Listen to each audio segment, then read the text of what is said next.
now. So, and last but not least, this has been GoPro 2023. But this is an annual event. You know that, right? Okay, I want to see who's been to the most GoPros. We're going to see who the winner is right now. How many of you have been to at least one GoPro event before? Raise it up. Keep them up. Keep them up. Who's been to at least 2 events? Okay, how about 5? Let's jump to 5. Been to 5 for real? Okay, 6, 7, 8. Now you're having to count. How many did I go to? 8, 9, 10, 11. Look at this right here. Now I'm gonna say Jeff. I mentioned Jeff. Jeff, can you come up here? This is Jeff. Jeff, a round of applause. Here's what I love about Jeff. No, we're not doing that. He goes, take your shirt off. I'm like, I'm in charge, sir. You're not giving the cues. Oh, thank you. You're not giving cues. Now, I put Jeff up here because who's the first person that's been here all 3 days? First in line, baby. First in line every time. Right up front. Last one to leave. Do you feel like Jeff is setting a good example for everyone on his team? What a great example. I wanted to bring Jeff up here because it is so important that we set that example. You going to be here next year? Yes. How many people are you bringing with? As many as I can get in this room, because always Eric says, you know, they're worth $10,000 a person, so I'm looking at $100,000 per person if I can get in the building. Wow. And you know what, guys? How you show up in life when you're building a business, you always want to be in the room that you're the smallest fish, like he says. And to be in a room like you, with you guys is an honor to me. And to be in a room with Eric and the people that he's around, dude, I do anything that guy says. He says jump right, jump up, jump whatever way you go. How high? To build this business, guys, just really realize if you're doing here, this is a business that can change the blueprint of your life forever. Retired me 12 and a half years ago. I understand where they're going. Build a business with the wife, living life to the fullest, traveling and enjoying life, supporting our teams all throughout the world. And it's because of this meeting right here, because if I wouldn't have showed up at an event, I tried to pay my wife to quit. Honored to be in this business, and she says, you don't get it. You need to come to an event. She took me to a corporate event. Immediately after, took me to one of these, and I saw this guy. I'm in. I'm in. I'm in. Congratulations. Yeah, for sure, man. Okay.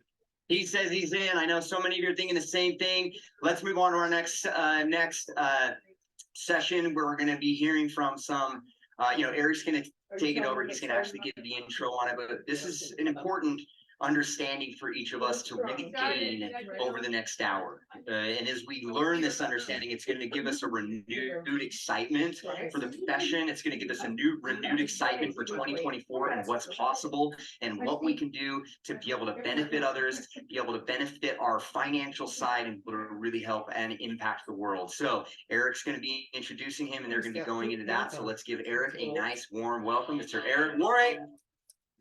Yeah, stand up. Stand up. Eric Worre, stand up. Hey. Tell me what's so. All right. Ready for the last section? Yeah. All right, have a seat. Got a lot of stuff going on. Got some training to do this afternoon. We're going to talk about systems. We're going to talk about goals. We're going to talk about the next 12 months, how to take advantage of it, how to master the next 12 months. But before we do that, we got to talk about what we all need to do to make our profession better. It's a combined effort between the companies that are represented and what we do in the field. How many people are annoyed that network marketing has a bad reputation in some circles? How many people are annoyed by that? How many people can also acknowledge the fact that it's mostly our fault? We love to tell people stuff in our exuberance to get them to join. That isn't true. We love to tell people that it's easy. It's easy to build a business. Raise your hands if it's easy. Well, not one hand. Wow. Why do we keep saying it? The product sells itself. We go out there and we make these claims. And we put ourselves, our reputations at risk, and we put our companies at risk when we do it. So in a bunch of different ways, I think we put ourselves at risk. One is financial claims, that you're going to make X amount of money, which is irresponsible to do. Right. Product claims, we can't resist. If we get a result, it seems reasonable to us that we should be able to tell somebody else that we had these disease symptoms and we now are free of that disease because of our product. And some of your companies have let you know this is not okay. Yes. Right? And it's annoying. And there's this limiting belief going around inside of network marketing that I used to be able to really grow and build, but my company won't let me say anything.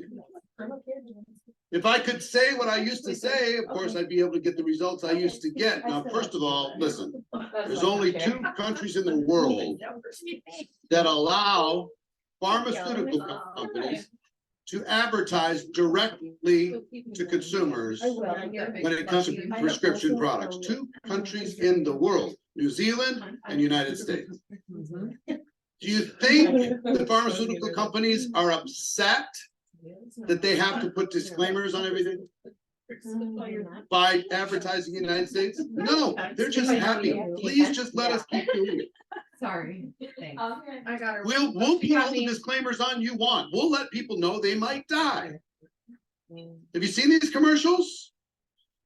You see people frolicking in the field, dancing and happy. And while they're listing you could die, shortness of breath, abrupt heart failure, everything. They're listing them all. Every epic disaster that could happen. They're listing while people are happily hugging each other on screen. You don't think this is true? Take a look. Take a look at any ad that's out there. They will tell you very quickly. What does that say? Come on, let me see it. You notice agitation, hostility, depression. Yep. Or changes in behavior, thinking, or mood that are not typical for you, or if you develop suicidal thoughts, back it up, or actions, call your doctor right away. Results may vary. Consult your doctor. Chantix doesn't care. Chantix is happy for the opportunity. So here's what I want you to understand. There's things that your companies have to do in order to protect the opportunity long term. When it comes to customer requirements, when it comes to how the balance of structure. So some of your compensation structures and rewards are going to need to be adjusted as we move into the new future, because regulators are not amused with people who are fast and loose with promises to consumers that are irresponsible. So and here's what I would also tell you, just from a consumer standpoint. The consumer doesn't care about disclaimers. I know. They just don't. Right. If you want to join a McDonald's, you're going to have to sign disclosures this thick, saying it's not my fault. Or I'm taking full responsibility. I'm not holding the company at fault for anything. I could lose all of my money. You have to sign over and over and over and over and over again. You're annoyed about an income disclosure? Right. We're not even making them sign a 1-page thing saying I could lose my money and that I understand I'm starting a business. We don't even have them do that. Be a good idea if we did. So we've been in the wild, wild west for a long time. And things have been irresponsible for a long time. And there have been some regulatory battles that have needed to be fought. And I will tell you, regulators do not want us to be in business. They would prefer that we were not in business.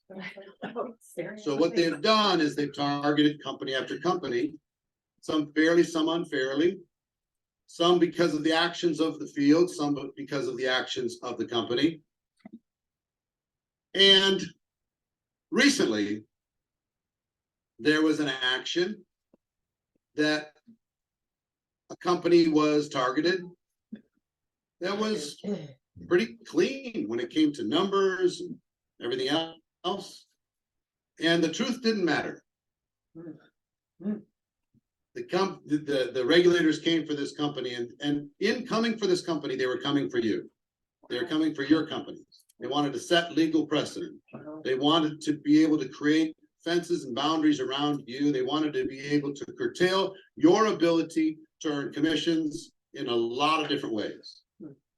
And there was a company, and the owner of this company, who's been a longtime friend of mine, fought this fight for 7 years. And I'm going to let him tell his story and what it means for you and how you need to be part of the solution moving forward. And you need to work with your companies to be part of the solution as well. So please welcome to the stage my friend and a hero to the network marketing profession, Jeff Olson.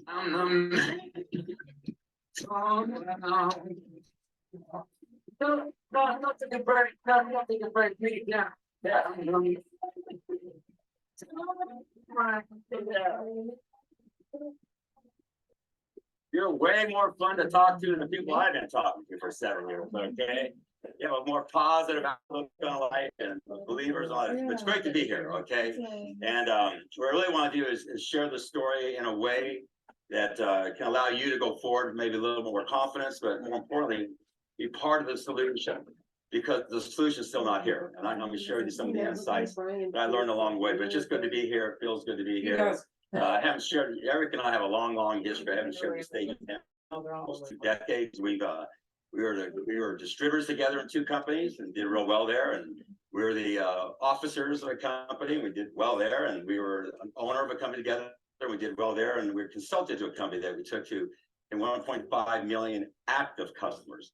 These are people outside the business model. We did that together. So a lot of cool things. And actually, a lot of you might know me from the book, The Slide Edge. And yeah, I agree. But he was there when I was putting it together. He was my workout partner, coming up with thoughts and putting it all together and coming out. So we have a long history with that. But as you know, there was a ruling, they call it a landmark ruling, just recently after our battle with the FTC. And it's now, you can call it, some people call it the gold standard, some people call it the New York standard. Doesn't matter. What it is case law, okay? And this is the most important ruling in the history of this industry. It hasn't been one like this. We're the first company to ever take the FTC and the government to court and take it all the way to the end and then win, okay? And so this ruling has a lot of meaning, okay? And what's really neat about it is it finally has something we can lean into. And what's really neat, and what I really want you to get to understand today, if you understand this ruling, but also at the same time understand where the marketplace is going. Because this industry is changing very dynamically right now. And it's going to change, it was changing going into the pandemic, it increased it during the pandemic, and it's continuing on. And it's what is happening in industry. If we're going to be successful, the companies that will be, and some companies are going to adjust rather well, some companies are going to adjust rather badly, and some companies are going to fall out because of this. There's change going on, and that's okay. Change happens all the time. But the change is actually happening to a better place. The way that consumer wants to buy is changing dramatically. The way that people who consider themselves independent want to work is changing dramatically. And we are, as an industry, positioned to leverage that, but it's a whole new way of working. And if you study our ruling, which most people haven't read this ruling, it's very in-depth. This judge took 11 months after this whole time to write this ruling. And it's one of the most in-depth rulings you've ever read. And I guarantee you, your attorneys, your companies are reading it, okay? But when she establishes this ruling, it's almost as she was giving us the path to be part of where the marketplace is going. And she saw what we were doing. So I'm going to speak to that. And just recently, last week, was the 60 days after the ruling. And you have to wait till they have the time to appeal. And so in normal lawsuits, you have 30 days to appeal. The government always makes sure the rules are on their side. Trust me, when you're fighting the government, you have a pea shooter and they got a shotgun. It's the most unfair fight you've ever gone through in your life. But But they had 60 days to appeal. Everybody thought they would appeal because this ruling was not just a win, it was a beat down win. Okay, she called them out in this whole thing. And they thought they were, you know, so there was 5 things went after. There was the product, there was the income, there was a pyramid, there was a thing called agency, there was a thing called means and instrumentation. And we won hands down on the pyramid, and we won really hands down on the product and income. And I'll explain that in a second. But the thing that they thought they would appeal is called agency, because they really want, the government does not want the independent contractor status to exist. They do not like it, okay? They want to push everybody in the corporations where they have control. That's just the way it is. And so they've been going after that, and they're trying to not allow people to be independent contractors. They don't like 1099. They want everybody to live in a W-2 world. That's where they're going. And so they wanted to prove that we were controlling our people as agents, okay? And they came after that. That went really hard. And the other thing they call is means and instrumentations. Means I have the means as the owner or the person running the company to give you the instruments to go do the wrong thing. Okay, and that really is what my lawyer said is one thing they're going to go after very, very hard, because if they can get that, if they can get a ruling on that thing, it's just going to clamp everybody down. So when they didn't appeal that, that said a lot. Okay, because and quite honestly, this lawsuit, of course, it protected Neora. It protected this industry, but it protected, because of that, it protected the real estate industry, the insurance industry, the broker industry, anybody who operates in a 1099 status. They should be, you know, they should be thanking us for what happened there. It was a major, major win. And the ruling was so decisive that this will be the case law that they'll be citing way after I'm gone. They're going to be saying the Neora Olson case law, okay? And so, trust me, it's not worth going through to get there. But with that said, what I want to share with you guys, and one thing about that, though, it's interesting, is because we won that, they're always coming after owners saying that we made you do the wrong thing. Now I think they're going to start watching you more, and they're going to find people who are doing the wrong thing, and they're going to go say, "We'll go get you," okay? Because I'll guarantee you this: I've got to know these people very, very well.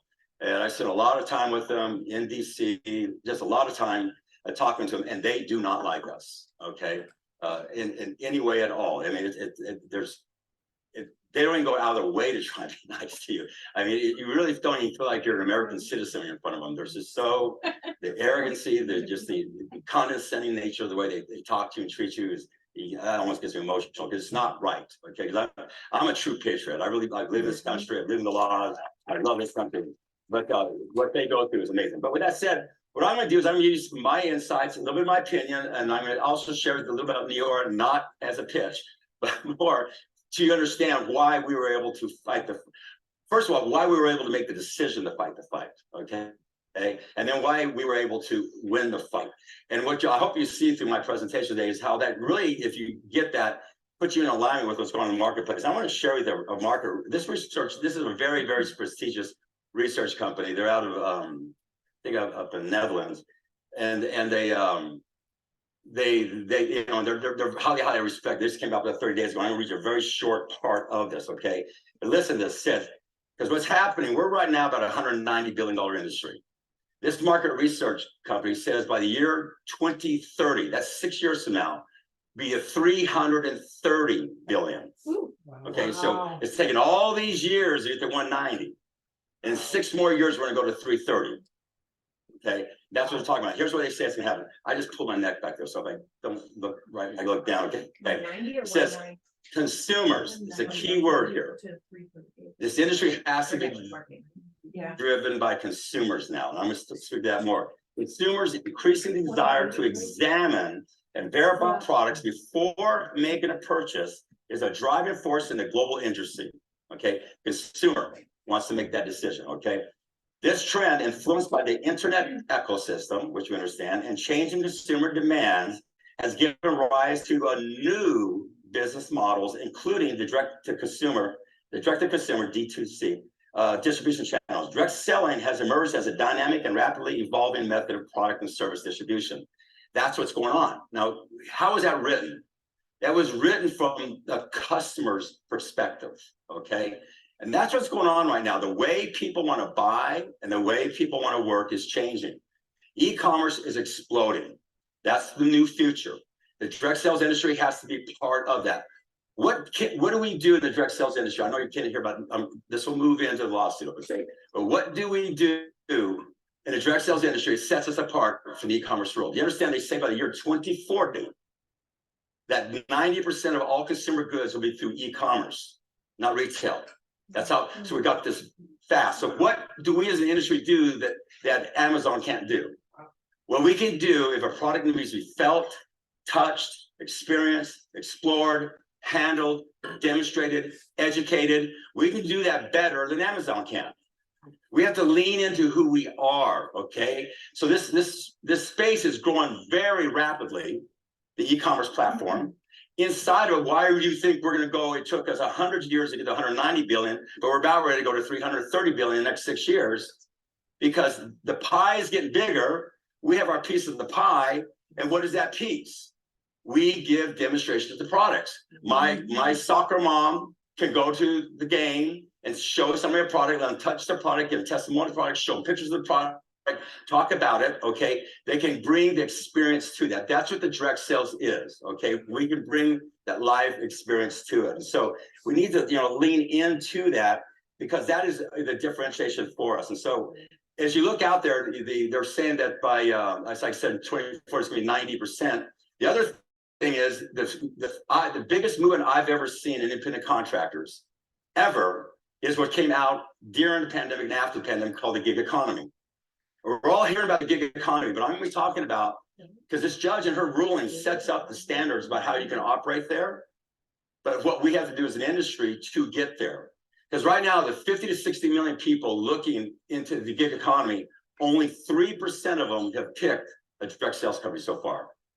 Because what we got to quit doing as an industry, we can't exist over the corner of the universe by ourselves with our own industry, with our own vernacular, doing things our own way, and expect to relate to us. We got to start looking and smelling like them. We got to sell to them the way they want to buy, and we got to work with them the way they want to work. I'm going to talk about that, okay? But this ruling, when you study this really in-depth ruling, it puts it, the case law now is totally supports people who are driving consumer models, people who are driving the ability to engage in an opportunity without all the games that sometimes we play in this industry. And that was a big part of this case when we went through it. So I'm going to tell you how we put this company together and how to stand up. I've been in this industry a long time. And when I decided to come out of semi-retirement to build this company, I said to all my friends, I said, I'm going to build the perfect direct sales company. Right. Okay. And I'm going to take all the gotchas out of it. And I'm going to show everybody how you can do it. That was me doing that. Okay. And so we did. Our company's $20 to get in. There's no more fees. Took all the fees out. Took all the qualifying. I'll go through all the things. Just took all the gotchas out. Back then, there was nobody had a direct to consumer portal. The day we launched, we had a portal that sat over here, and only people came to that portal were customers. Distributors came through here. They never touched, okay? And it was just a clean portal. We could treat it like an e-commerce platform would treat you. We're building an e-commerce direct-to-consumer model. I want to take out all the need ever for anybody to have inventory. You don't have to have inventory. You go get the customer, we'll ship the product to you, we'll pay, okay? There's no need for inventory because there is no need for that anymore with everything that's going on, unless you're chasing a comp plan with packs. Big difference, okay? But it should be with the technology we have now, the systems we have now, that you can just build a direct-to-consumer. So we built a direct-to-consumer portal where we never even had their social security number. These people bought voluntarily, like they would buy any of the product, person's product voluntarily, and that's what we built. No inventory demands, okay? And here's what I'm going to give you the statistics that showed up. Now, for the people who saw our company when it was called Nerium before we changed it to Neora, we broke records in our first years doing this. Out of this industry is 100+ years old and thousands of companies. Less than 1/10 of 1% of the companies ever in this industry had done growth-wise what we did, and we did it on customers. Okay, so I'm going to give you some numbers and stuff that the judge cites in the ruling, and this now is part of the standard of case law. That is why we were able to stop them from what they were trying to do. Number one, 80% of our business comes from customers. We don't have their social security number. We know nothing. They're buying voluntarily because they like the product. 4% of our sales were packs. We didn't didn't build a model. We were chasing the comp plan with packs. And the judge saw this, and the FTC dug down hard on this. I'll get this in a while, but they spent so much time trying to take that apart. Okay, because that to them they wanted to prove that we didn't have customers. To them, we wanted to prove that we played games with packs. Okay, a third of our brand partners were former customers that just switched over to becoming a brand partner. That's what we call a distributor. A third of our distributors come from our customer base. When they left the customer base and came over to the brand partner side, we subtract them off. So that 80% doesn't include them. If you included them, the number go up over 90%. Okay, a third of them, of our brand partners, come from our customer base because they like the products so much they decided to become a customer. Follow this one. And I'll get to this later on how this happened. Our customers spend more money per order than our brand partners. That's huge. And they dissected that hard. Because if you take all your customers, if you have them, okay, you take all your customers, and you take your total volume, you divide it by customers, that's your average customer order. You take your brand partners, you divide it, and your customers are buying $80 a month, and your brand partners are buying $500 a month, you got a problem. Okay, because you're moving product, driving a comp plan versus moving product, driving sales. This is a big, big thing. Okay, when we were able to show that our customers spent more than our brand partners, you couldn't say we were playing the games of the comp plan. Couldn't say that. The numbers didn't support that. Okay, they ran into that one. We never paid $1 to play. Never paid anybody for recruiting. Never paid, you recruit that person, you get money for it. We never paid $1 because pay to play is where they want to get you. Okay. So I'm going to talk about, we here as distributors in this great industry, your owners are under a lot of pressure right now. They're talking to me. I know them. I'm in conferences with them. And they're trying to figure out how to adjust to this. Okay. But adjusting to this, it's going to be difficult. But it's going to be good, okay? It's going to be good for us because we, as an industry, can't quit being the way we were. We've got to start looking like the way the world is. We can't keep expecting the world out there to come and play our game. We got to go and play their game if we want to be part of that explosion that's going on right now, okay? The other thing we did is we had no structure. You could go to the top of our comp plan, just selling product. No structure. Doesn't mean we don't have structure. Don't take that wrong, okay? But you can just do anything. I'll get that later on. But so the idea of somebody having to get somebody over here to rank so I can rank, they would not like that, okay? They want you to be a legitimate marketing company selling products to legitimate customers because they want the products.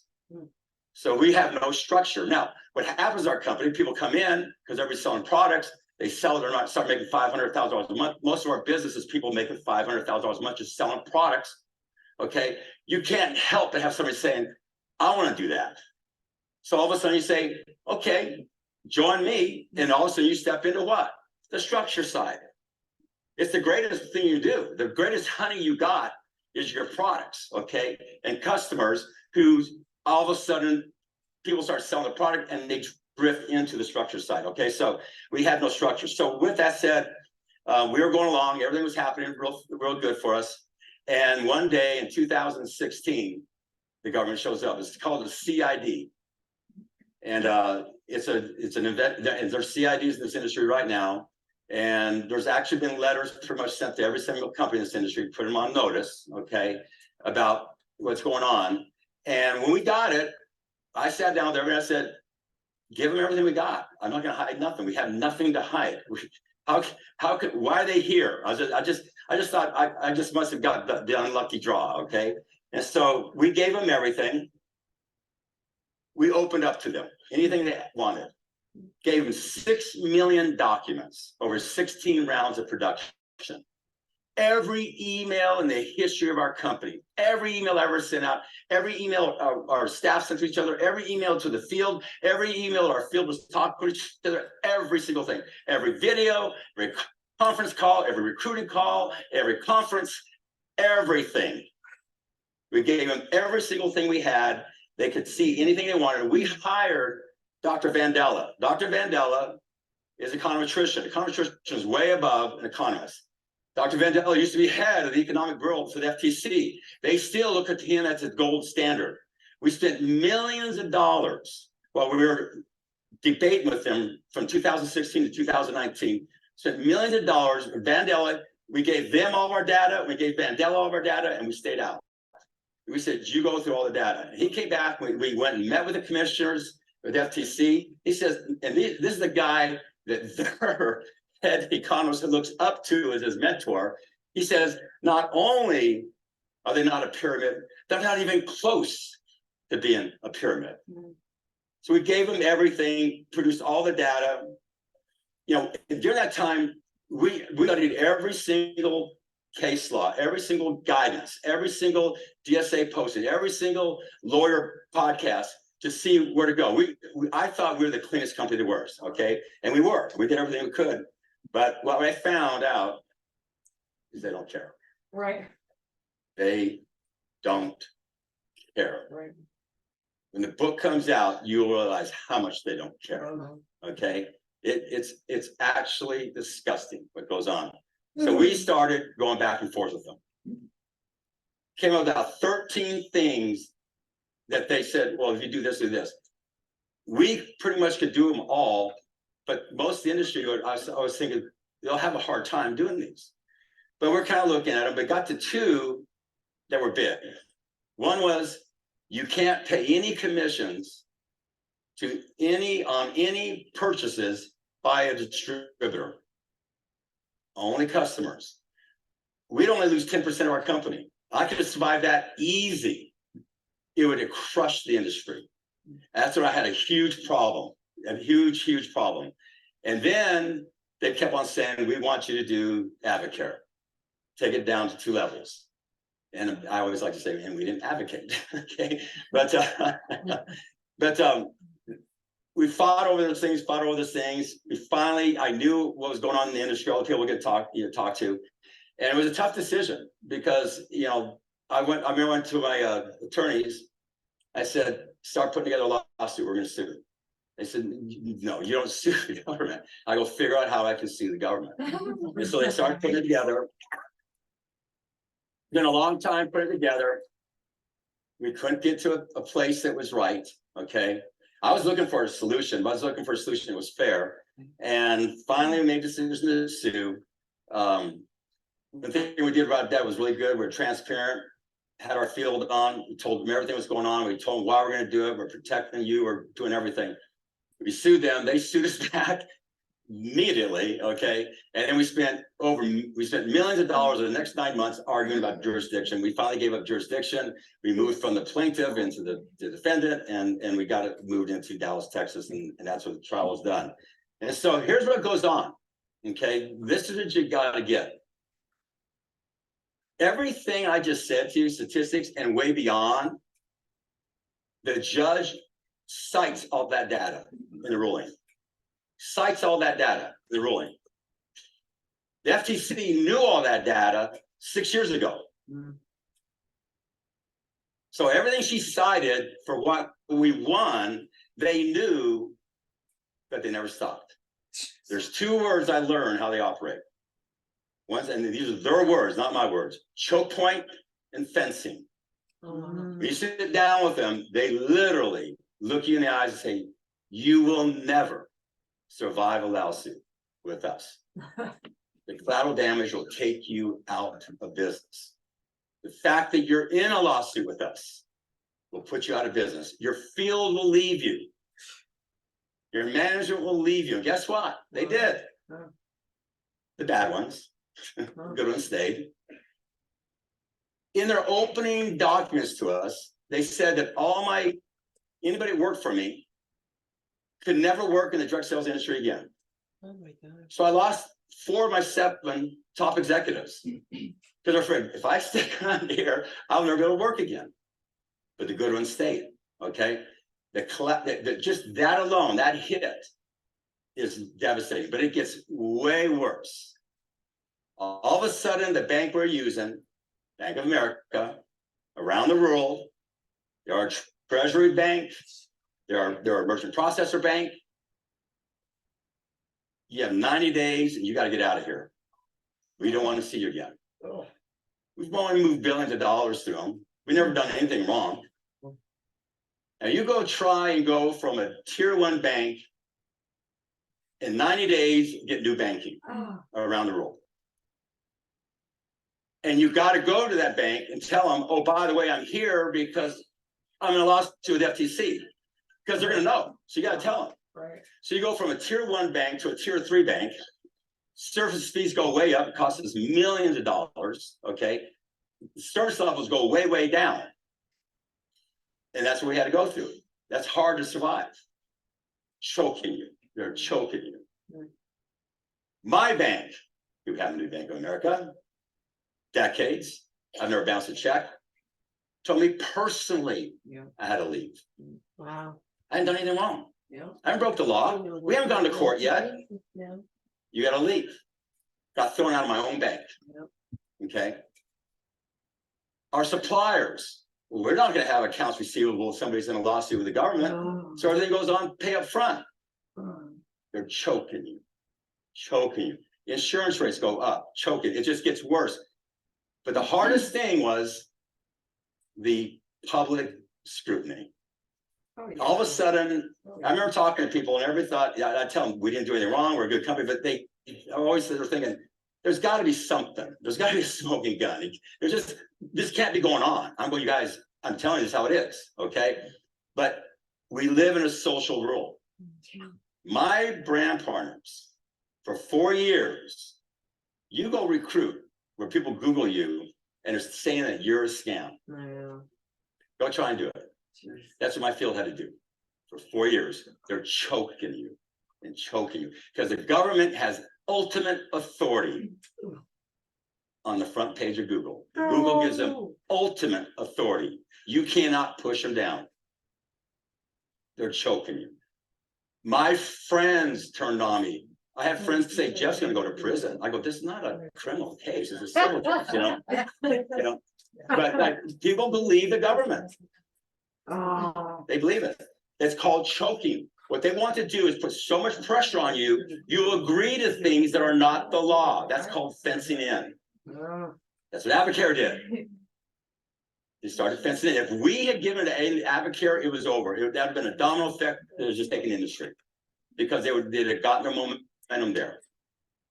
That's what they do is they choke you so that you will agree to things that are not the law because they don't want to go to Congress and get the law. They like ambiguity. Yeah. They like uncertainty because they want to establish the rules. They don't want to go to Congress. So that's the game they play. They choke you and they try to give into things that creates new guidance and the industry has to adjust to it. Okay. That's what they did. What happened here is we fought them. And what happened, and I told them this, I go, you guys don't want to do this because we're going to go to court. We're going to beat you. They just laugh at you because you're going to now establish case law that's going to stop you from doing this as bad as you did. And that's what happened. We went after them. And so we went to court. I could tell you story, all the things that happened in that 4 years, what happened in the courtroom.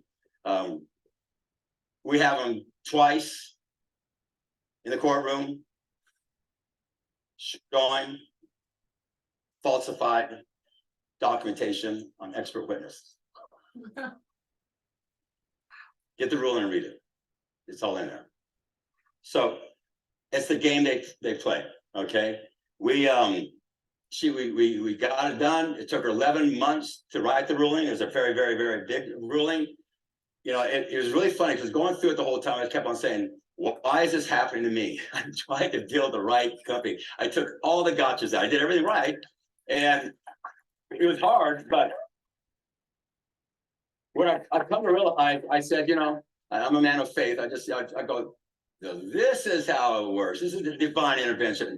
I gotta go through this so that when I win the case, I really can do something to change the industry, okay? And so, so that's where we went, okay? So what have we done? Here's what you're gonna learn from this. Customers are God. You gotta look at your business model. How much of your volume is being drawn is happening because of customers who are outside of your business model. They're not, you don't have a social security number. They're not into the comp plan. They're separate, okay? Customers are there. I'm gonna get into that in a second, okay? Packs, you're chasing a comp plan with packs. If your volume is a lot of packs being sold for rank at the end of the month, they're going to see that. Trust me, they go into every single thing. Okay. That day is going to have to change. People are going to have to start this ruling is very clear about that. Okay. So you got to be customers. You can't be playing comp plan games. You got to be building a real customer model. It's okay to use a direct sales model to build customer gatherers. Okay. But that's real important. Compliance. This judge cited over and over and over our compliance department. You heard Eric up here talking about it. My people said to me all the time, why does everybody else get to do what they're doing and we can't do it? Well, they're not in a lawsuit either. But the thing is, compliance, the reason we were able to stop means of instrumentation and stop agency is because we did have a robust, active compliance department that did enforce the policy procedures. That did enforce those. That did make you have disclaimers. I would sit at our conferences and I see the disclaimer statement up on the screen 80% of the time. I mean, it was bad, okay? But it is how we had to live. Our field, we had to force them to do it. We put on, there was a day and a half of that trial was just nothing but look at our compliance data, okay? And this judge cites in that, hey, they did everything. They can't control what these people do, but they did everything to educate them, everything to train them, everything to watch them. And they weren't a company that tried to crush people and they broke the rules. We don't do that. We don't go and get rid of you. Go in and I know you understand this. Here's what you need to know. And we always follow that with this is what you need to do. Okay, give them a plan to go out of it. The compliance thing was real important. So just understand compliance can become more and more the process. What's going to happen us distributors here, or brand, whatever you call yourself, we're either going to work with our companies to be part of the solution or part of the problem. Okay. It's changing now, is what I'm trying to say. And it's okay. This is good. It needs to happen. Okay. But so just be a part of that. So what can you do? What should you be looking for? The future is, like it says in this thing, is customers. The industry needs to be driven by customers. You have to have a very robust customer acquisition model. I'm just telling you a little bit about ours, but just get some ideas. First of all, does your e-commerce platform look like the others outside the direct sales space? You can't have some clunky, slow e-commerce model because we don't have to be very good because you're in our business model. Your customers are not in your business model.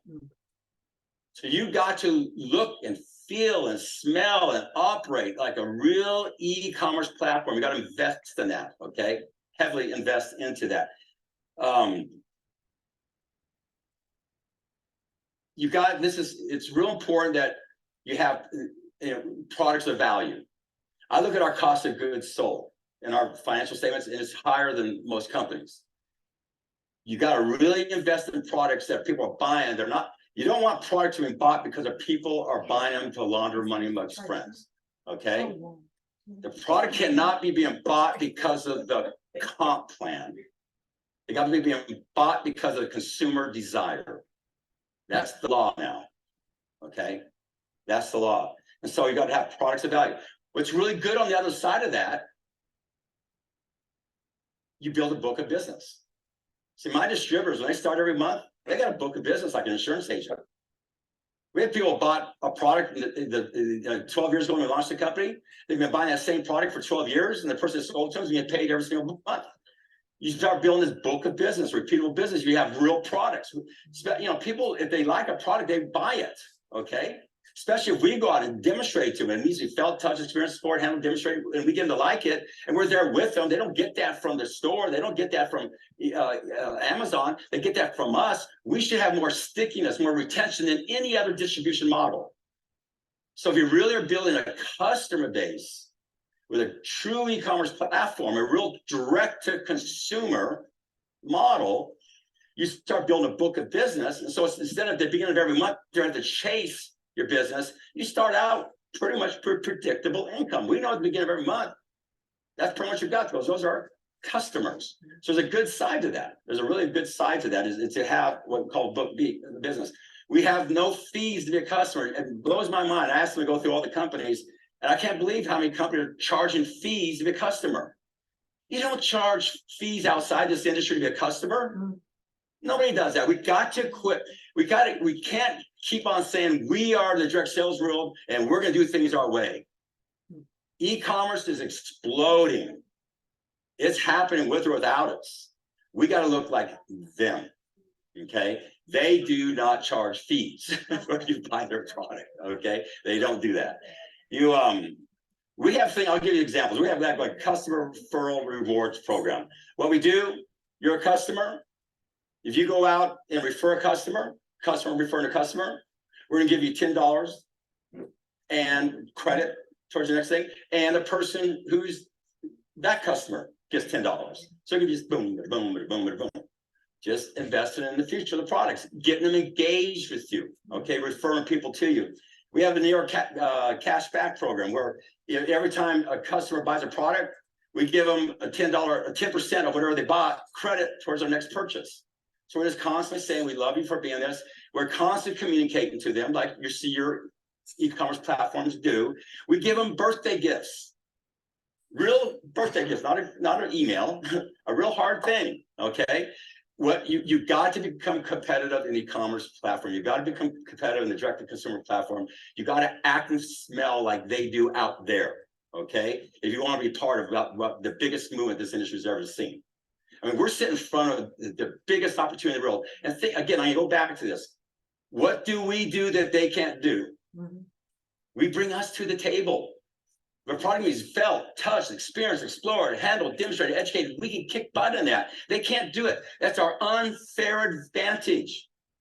We should be able to sell better than them. We should have better retention than them. And because of that, if you have quality products, you treat it properly, you can build a book of business, okay?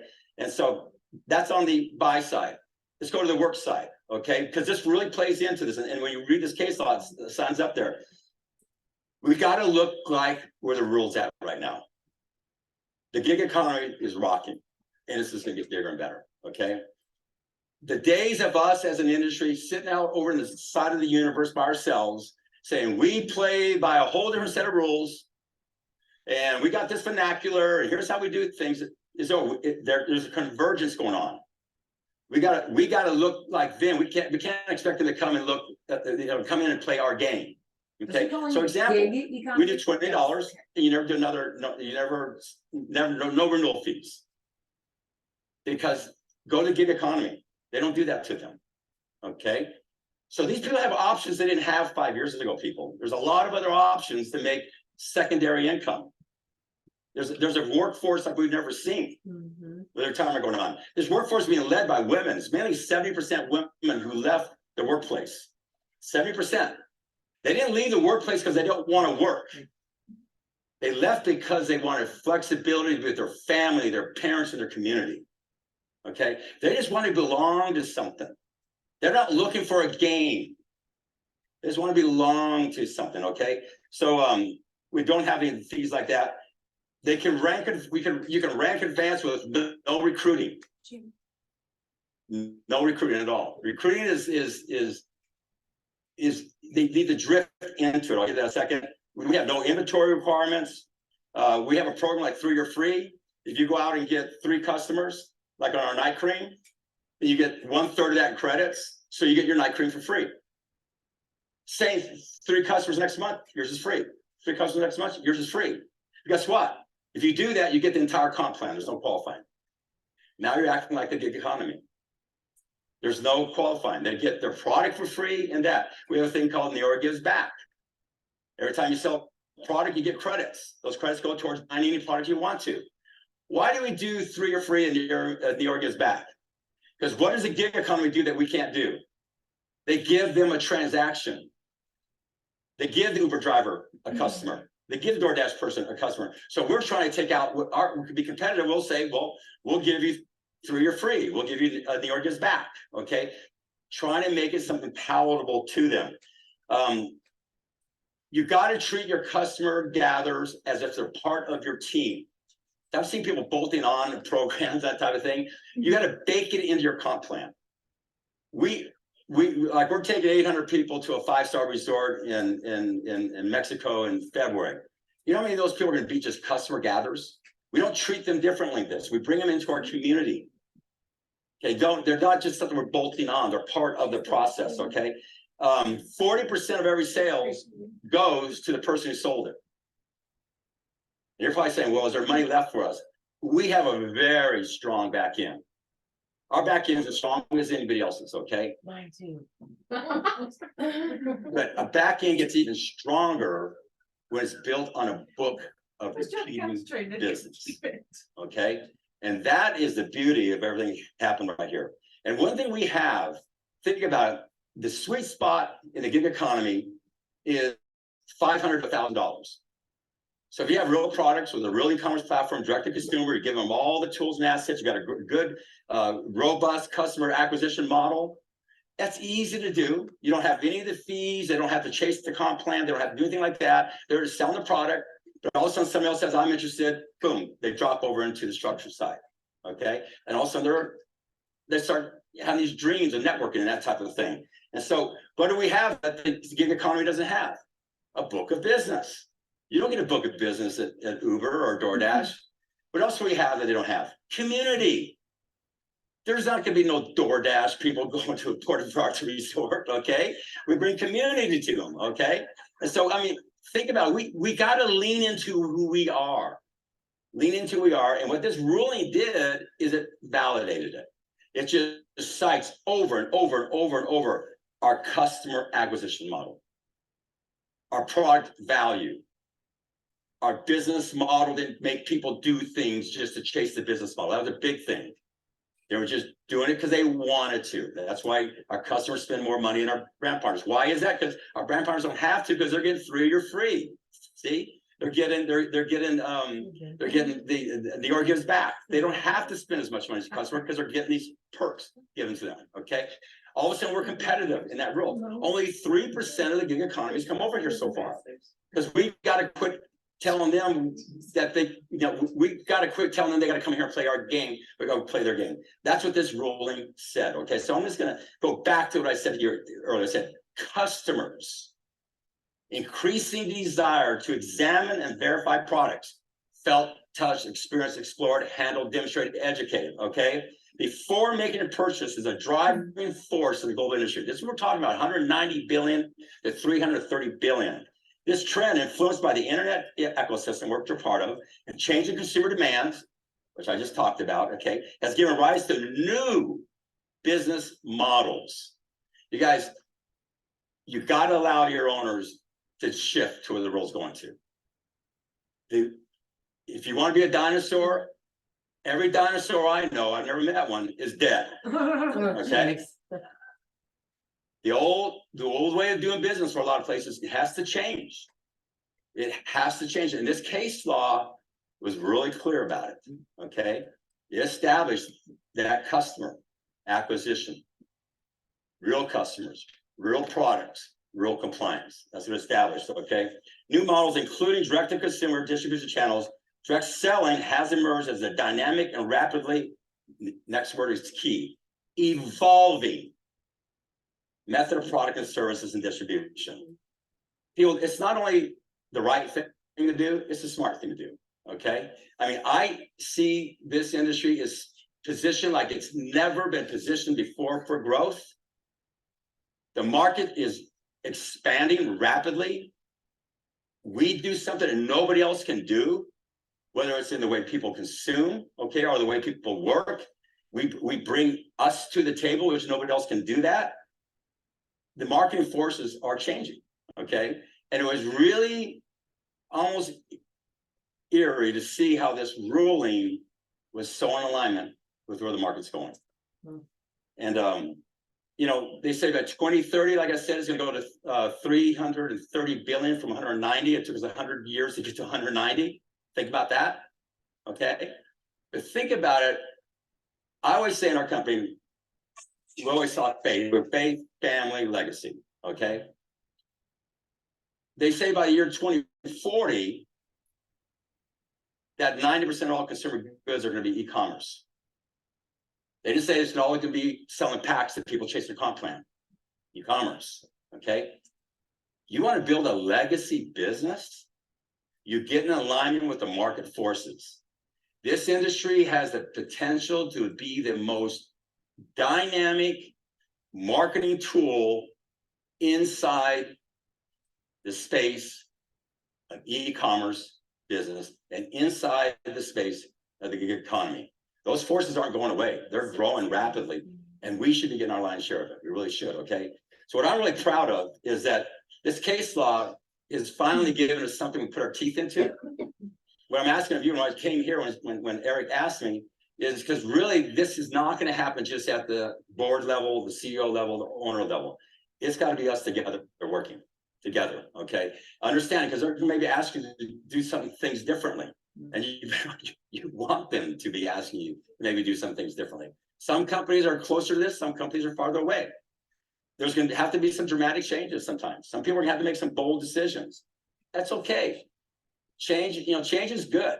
But when you have change that's going to is in the marketplace that is happening as fast as it's happening in front of us right now, to not be putting yourself in alignment with looking like them and operating like them is foolish, okay? And what's beautiful about this is you now have a case law. If you go out and bust it to do that, it's going to protect your back. Your back finally is protected. There's never been a case law like this given to an industry that established something so clear that was so in alignment with where the marketplace is going. Okay, so with that, God bless you. I wish you the best. It's all have a great conference. Thank you, guys. Yeah, thanks, everybody.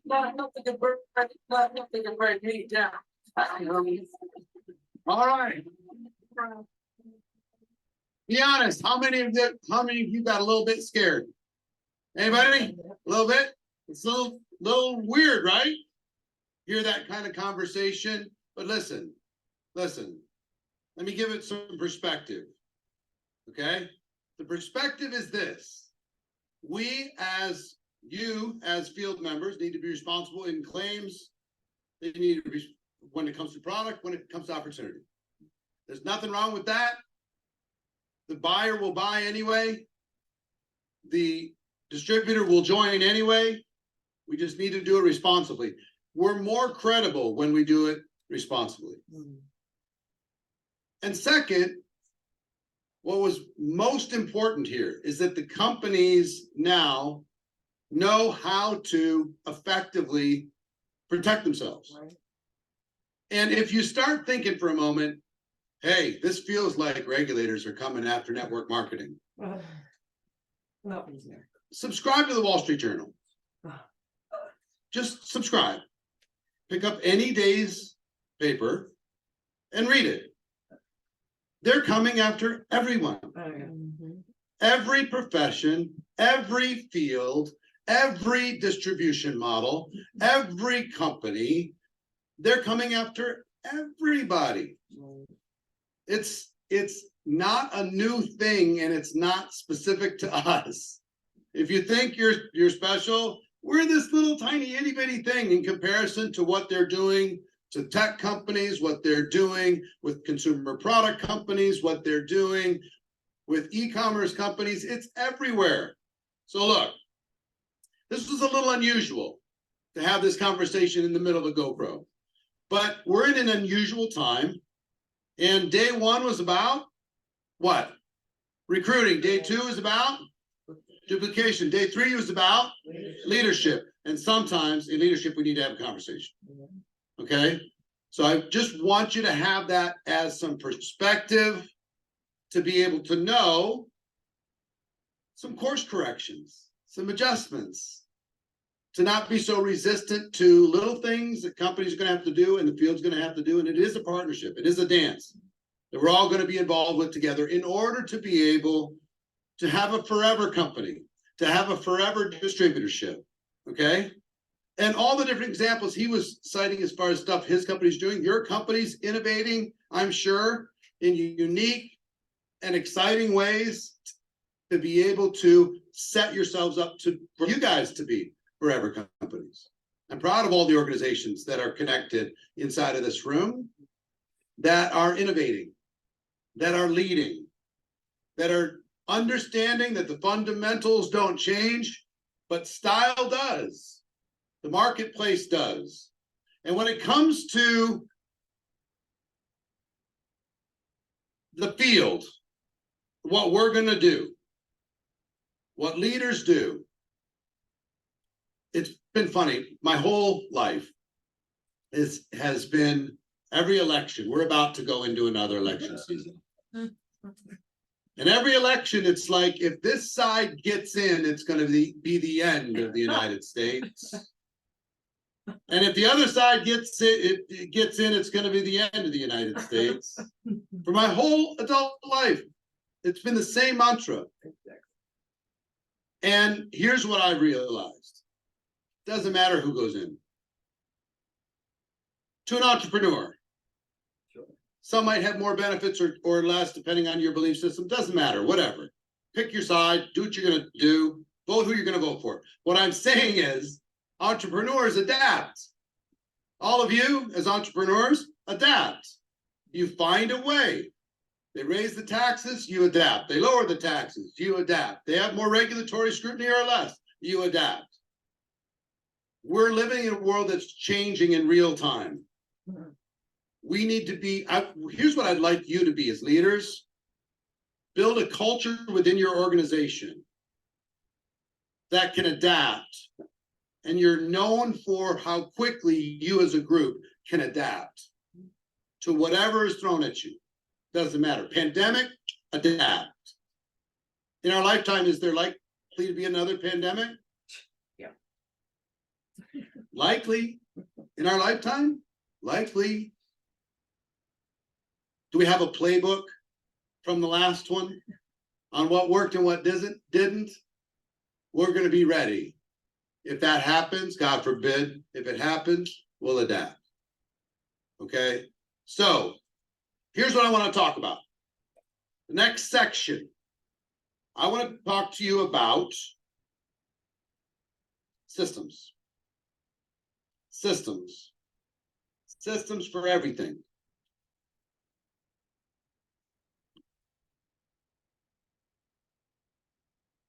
What is a business but a collection of systems? That's all it is. A collection of systems. We use campaigns, we use challenges to buy time until we can introduce people to systems that are skill-proof and fear-proof.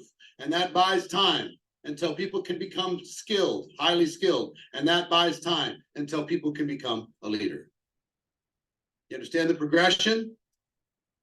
Campaigns, challenges, buys us time.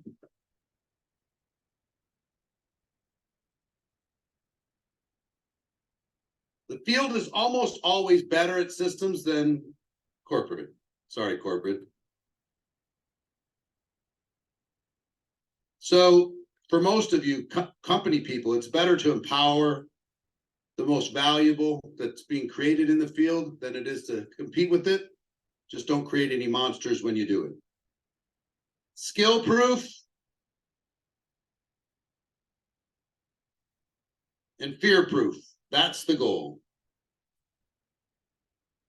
You can do it without skills and without courage. That's what you're looking for. A system people can plug into that will work. Here's when somebody looks at it, you want to looks at your system.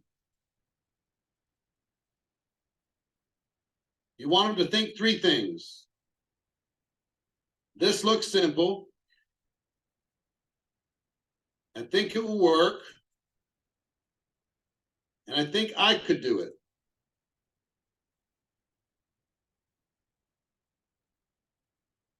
And let me tell you something, as leaders,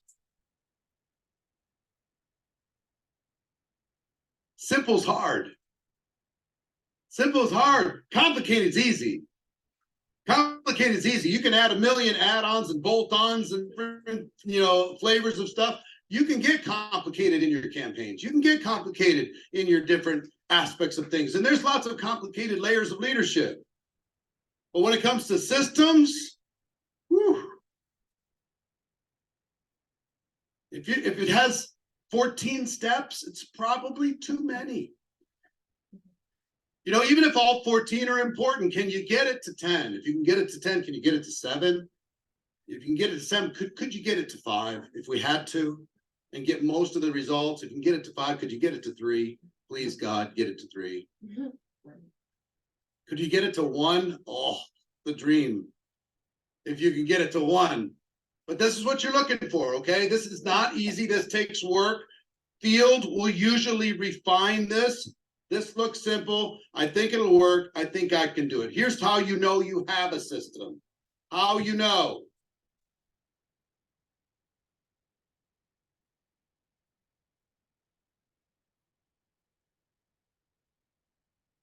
Everybody does it, or excuse me, knows it. Everybody does it. And it works.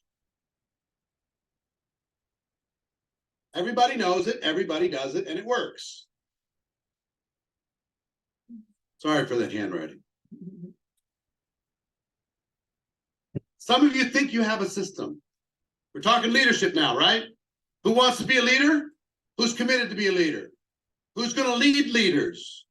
Okay, in order to be a leader and to lead leaders, you must have systems. If you don't have systems, it's too much to carry. The systems is what's going to create results. It's what's going to add those customers. It's going to do all the things that you need to have done. And I want you to understand something about systems. Some people think, I have something that works. I just can't get people to do it. If they would just do it, it would work. It works for me. Having something that works, but everybody doesn't know it and everybody doesn't do it, doesn't get you there. So this is the test. That's the test to know if you have a system. Does everybody know it? Is everybody doing it? And is it working? Okay? I'm talking about fundamental things. Now let me break down, and I'll let John do this so I don't have to write. Let me break down some different systems that all of you need to be considering. We'll go way deeper on this in Beyond Leadership. We'll go way, way deeper on this in Next Level Mastermind, but I want to give you a summary of it, so give you some homework, okay? Customer acquisition system. Customer acquisition. Do you have a system that everybody knows, everybody does, and it works? It might be a sampling system. It might be watch a video and try the product system. It might be an educational system. It might be a video as part of the system. It might, I don't know what your system is. But if you can get it really clean, a 1, 2, 3, really basic, 1, 2, 3, what's going to accomplish our goal? And our goal when we're with a prospect, with customers, is to educate the consumer on something they were not aware of and get them to try it. And if they like it after they try it, they're likely to continue. Okay? How can we educate the consumer? How do we get in front of them? How do we educate them? So, customer acquisition. Some companies have a hot market first customer acquisition system. How do you go to your family and friends and help them, have them be a customer? Would you like me to give you a quick training on hot market? How many of you are aware of how to approach hot market? How many are not aware? Well, everybody knows. You don't need any training from me, right? All right, let me just give it to you real quick. It's simple. Think of some keywords. Compliment. Gratitude. Practice. Support. Okay? Compliment. Gratitude. Practice. Support. Now it's one more, but it's too long, and I'll explain it a few times.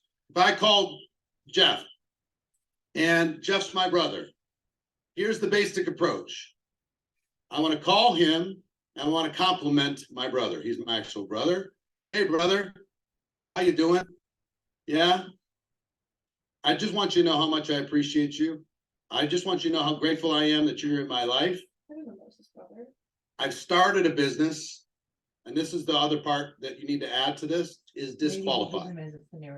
I've started a business, and don't worry, you're not a prospect. Very much alike, though. I'm not here to try and recruit you. Okay? Oh. This is my business. This is my business. But I've gotten started, and here's my product. My product does this and this and this. And to get started and figure out how I'm going to build this thing, my first goal is to get a few customers. And it would mean the world to me if you would be my customer one time. It would cost X dollars. I'll make it really easy on you. I think you're going to actually like it. Okay? One time, not forever. I just want you to try it one time. Would you be willing to do that? Yeah, fantastic. No, say Yeah, no. he's supporting his brother. Now, if I go try and recruit him, you're going to get all these walls of resistance and all that stuff like crazy, right? The other approach, the other word there was practice. Hey, brother, Jeff, I just got involved in this business. You're not a prospect. Don't worry about it. And he's like, oh, thank you. But I'm nervous. I'm just getting started. I need somebody to practice on. Can I do my little dog and pony? Can I do my little spiel with you? Can I walk through my little thing? I'll make it easy on you, I promise. Take 10 minutes. Can I jump on FaceTime and just do my little bing, bing, bing deal? Read my little script. Get my nerves taken care of. If I ask if I can practice on them, chances are excellent they'll say yes. If I ask somebody, will you support me and mean the world to me? One time, not forever. It's like asking them to come to my little bistro that I just started down the street and check out the coffee and, tell me if they like it. And here's what I would tell them. It costs $80 to be my customer one time. If you like it, if you love it, let me know. I'll show you how to get more.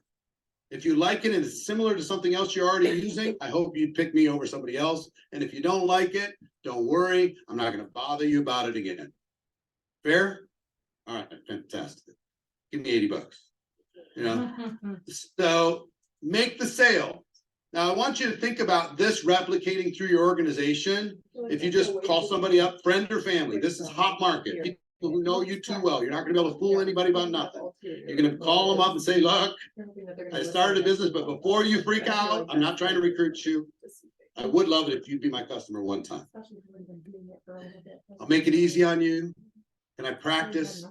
Your support would mean the world to me. And the other thing, Jeff, that would be great is if you actually use the product that you bought. Would you just let me know if it worked for you? Yeah, let me know how you feel. Let me know how it worked. Let me know what the results are, because that would give me some feedback of how I could work in the marketplace. And having that little testimonial from my brother would be great. It would help me grow a business. So give me some feedback on it, right? Now, that little approach compounded through your entire organization. Imagine that with every new person that joins, they do that with their entire hot market, Right. compared to trying to go out and recruit them. What's the difference? Massive, massive. Now, your company, your product, your service, some services are a little bit more challenging to do that with. Some products are high ticket products. So how do you do a high ticket product with that? Well, here's how you would do a high ticket product. I'll give you an example. Jilly has a high ticket product. It's like $5,000 for the product, right? So, listen, what I would do in that situation is, can I practice my pitch with you? Can I just show you what I do? Can I show you what this thing does, just so I get more comfortable? And if at the end, look, if you decide to be my customers, not just one time, but it's a bigger ticket thing. Gosh, it would make my whole life. It would make my whole week, make my whole month. But if you didn't, would you do me a favor? Can you think of anybody that would benefit from something like this? That might be a good candidate for me to talk to, that you can introduce me to? So they can support you a lot of different ways. They can support you by being a customer. They can support you by giving a referral, right? There's a third way they can support you. Let's just say I talked to Jilly. She says, nah, $5,000, too much for me. I appreciate the mission. Do you know anybody? Nope, I don't. The last thing I'll ask you, Jilly, would you do me a favor? Would you push me? I'm trying to be an entrepreneur and I'm nervous. Would you push me?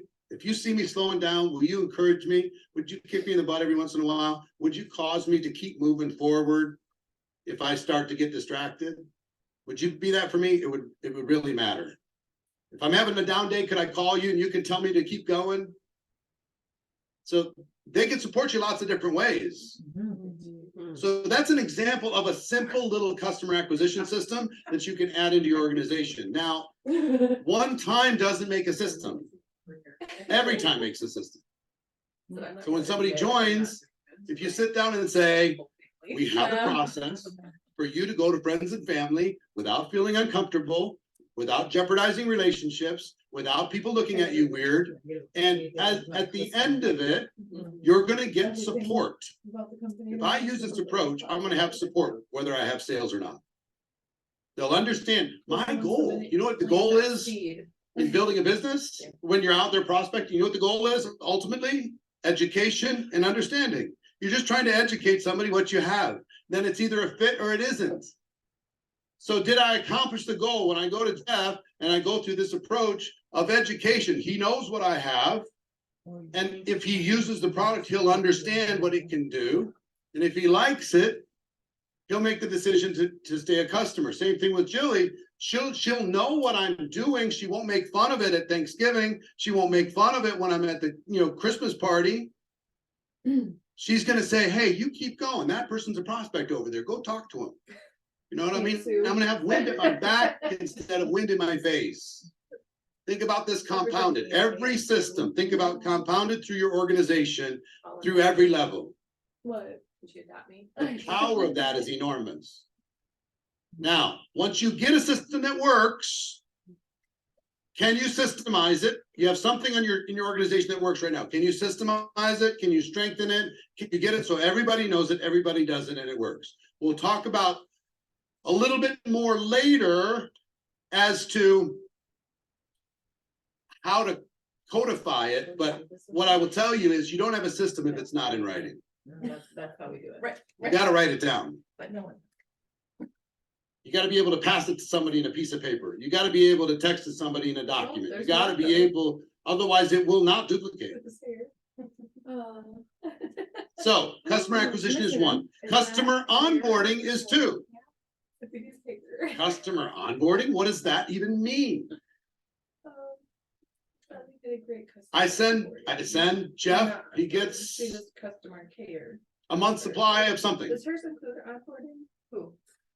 Shelley is saying that. I gotta call him and just say, hey, I just wanted to make sure Did you get the board? that you got it. Did you get it? All right, fantastic. Got it today. Do you understand how to use it? Okay, do me a favor, just go open it up right now. Take it, and all you gotta do is take a couple minutes, make sure that they get the product out of the container and actually use it. Do you know how much of your products out there, product companies out there, are still in sealed boxes Right. in living rooms around the world, Yes, I in just bought kitchens and in bathrooms around the world. They're still in sealed containers. On Facebook, and I'm like. From your distributors, as well as your Oh, customers. rather than it's being like- You don't want to know. Yeah. It's a frightening You number. know what I mean? Like. You know how many products I bought from other places, not network marketing, with the full intention to use them, and they're still sitting in the cupboard, in the kitchen? How many do you have of products that you fully intended to use? They're still sitting there. So if I can educate, like if it's a water filtration system, I gotta walk them through how to get it all set up, make sure they're doing it right. And then this one. If it's- Tags me in it. Oh my If god. it's a drinkable product, Leftover. I wanna see them drink one. Well, I knew this lady very well. Turn your FaceTime on, all right. Open it, okay, cool. Now drink it. Didn't that taste good? Yeah, all right. Will you do that every day for the next 30 days and then just tell me how you feel when it's done? Fantastic. Where can you put this thing? Whatever it is, so you have to trip over it every day, or you're gonna- Gosh, I have people. so you like won't that forget that it. Where can you cracks put me it? up. Put it right in front. You I drink forgot. coffee every day? Fine, put it right in front of the coffee maker. These little things compounded through an organization Next to your toothbrush. will change the thickness of product use and change the retention profile in your entire organization. Massively. Give it to your Massive. toothbrush. So onboarding, making sure they understand it, making They're sure not they start. brushing. Customer retention. Put it on your pillow. Number 3, customer retention.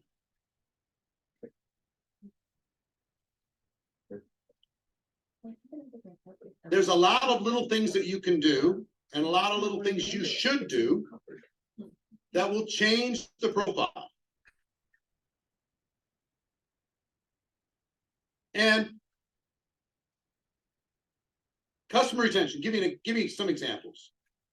If you connect with a customer every once in a while, and you tell them a story about somebody else using the product or service, you show a positive article, you show some clinical study, you have some case study, something that you can share with them. Just, hey, just so you know, this really cool thing. Here's this other thing. Make sure it's compliant again. But here's this really cool thing. Stay in communication with them, encourage them about how other people who consistently use the product are getting benefits. Now, in this customer bucket, some of you need to get creative.